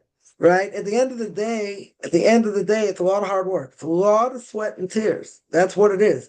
And it's sitting and learning, and sitting and learning is hard. I don't think there's any question. But at the end of the day, I developed a connection with the Torah giants. I wouldn't tell anyone to do this through chutzpah. But I pushed my way in. I didn't take no from an answer, and I hung on for dear life. And this person I owe my life to. I absolutely 100%. Where I'm holding, what I'm doing, I owe everything to him. There's no question. He'll blow it off, whatever. He took me in. I asked him I asked him once, did you ever have any regret you let me into your inner circle? He goes, listen, I still have a smile. You don't want to ruin the smile. I said, but I'm not going to take no for an answer, right? So, he gave me a blessing and told me to leave. So, at the end of the day, we said before, ain't David only made with Ne'erantzon. There's nothing that stands in front of a person's desire. You have to want it more than anything else. There are going to be setbacks. There's for sure going to be setbacks. There's going to be hardship in many, many different things. But you have to be able to see the bigger picture. You have to be able to say, I'm going through this. It's hard, whatever, and there's a light at the end of the tunnel. Now, sometimes the light at the end of the tunnel may be very not so bright, right? But at the end of the day, there's a light at the end of the tunnel, right? Even financially, I had better times, I had worse times, I had anywhere in between, but I thought there was a light at the end of the tunnel. There was a way out, so to speak. But you have to hold Yep. on to God like there's nothing, that is the test in this generation. It's Amunah. It's faith and belief in God, because everything looks like it's upside down, everything's on autopilot, right? So to speak, and a lot of things we see at face value don't make any sense, right? That is the ultimate test, and that's okay. Why is it okay? Because everyone's in the same boat. Everyone literally is in the same boat, right? Sometimes better, Yes. sometimes worse, but in the end of days, you gotta have a lot of faith there. You gotta have a lot of faith and belief in God, right? And that's what it is. But it's like we said before, Torah is something that's very hard to acquire. And if you're not all in, and I'll tell you this, I've looked for the cliff notes, I've looked for the easy way out. If you're not all in, you won't get it. You have to be 100% in. If not, it won't work. Right? It won't work. And again, you have to be able to see the bigger picture. Even a person's going through a hardship now does not mean it'll be that way tomorrow, the next day, or whatever. God can change things in the blink of an eyelash, but you still have to put your best foot forward. So those are my parting words. Okay, I would just like to also mention a couple of parting words. Thank you, Rabbi Coffman, from my heart. You are very generous to give this, nascent channel of mine your time, and I look to grow it and help many people, God willing, through osmosis, through the internet, and good books and good learning, connecting to good resources like you are. When I first came to synagogue in Calgary, Rabbi Yisrael Miller, who's now in Lakewood in BMG, I asked him, look, I believe there's a God. I think there's a God. I want to know that I want to think that there is a God and believe there's a God, but my certainty is not really quite up there. I'd like to be more certain. And he recommended Rabbi Lawrence Kellerman's Permission to Believe and Permission to Receive. Okay. So that's one other thing. And also just to share that one of the reasons why I call this channel Welcome to Promised Land is because the Jewish people are going to Promised Land, and also everybody's has this spiritual journey that we're going through. We're going through this this hardship, this tight spot where everybody has a Mitzrayim, and we all have an option to come closer to God if we, seek His guidance through Torah, through proper Torah, sages and rabbis. So here we are, where we have an option to, to earn that much more fulfillment, to earn our world to come, Olam Haba. And I wish everybody success with that. Awesome. So yeah, so we'll definitely meet another time. You tell me the time, tell me the topic. It'd be, more than my pleasure. Definitely to do Yes. it. And, whatever, I can do, to help. Everyone's got now my contact information. Anyone wants to send me an email, Rabbi Chaim Coffman at gmail.com, RBBI, CHAIM @gmail.com. Thank you so much. Have a Okay. wonderful evening and Chag Sameach. Amen. To you as well and to all the listeners.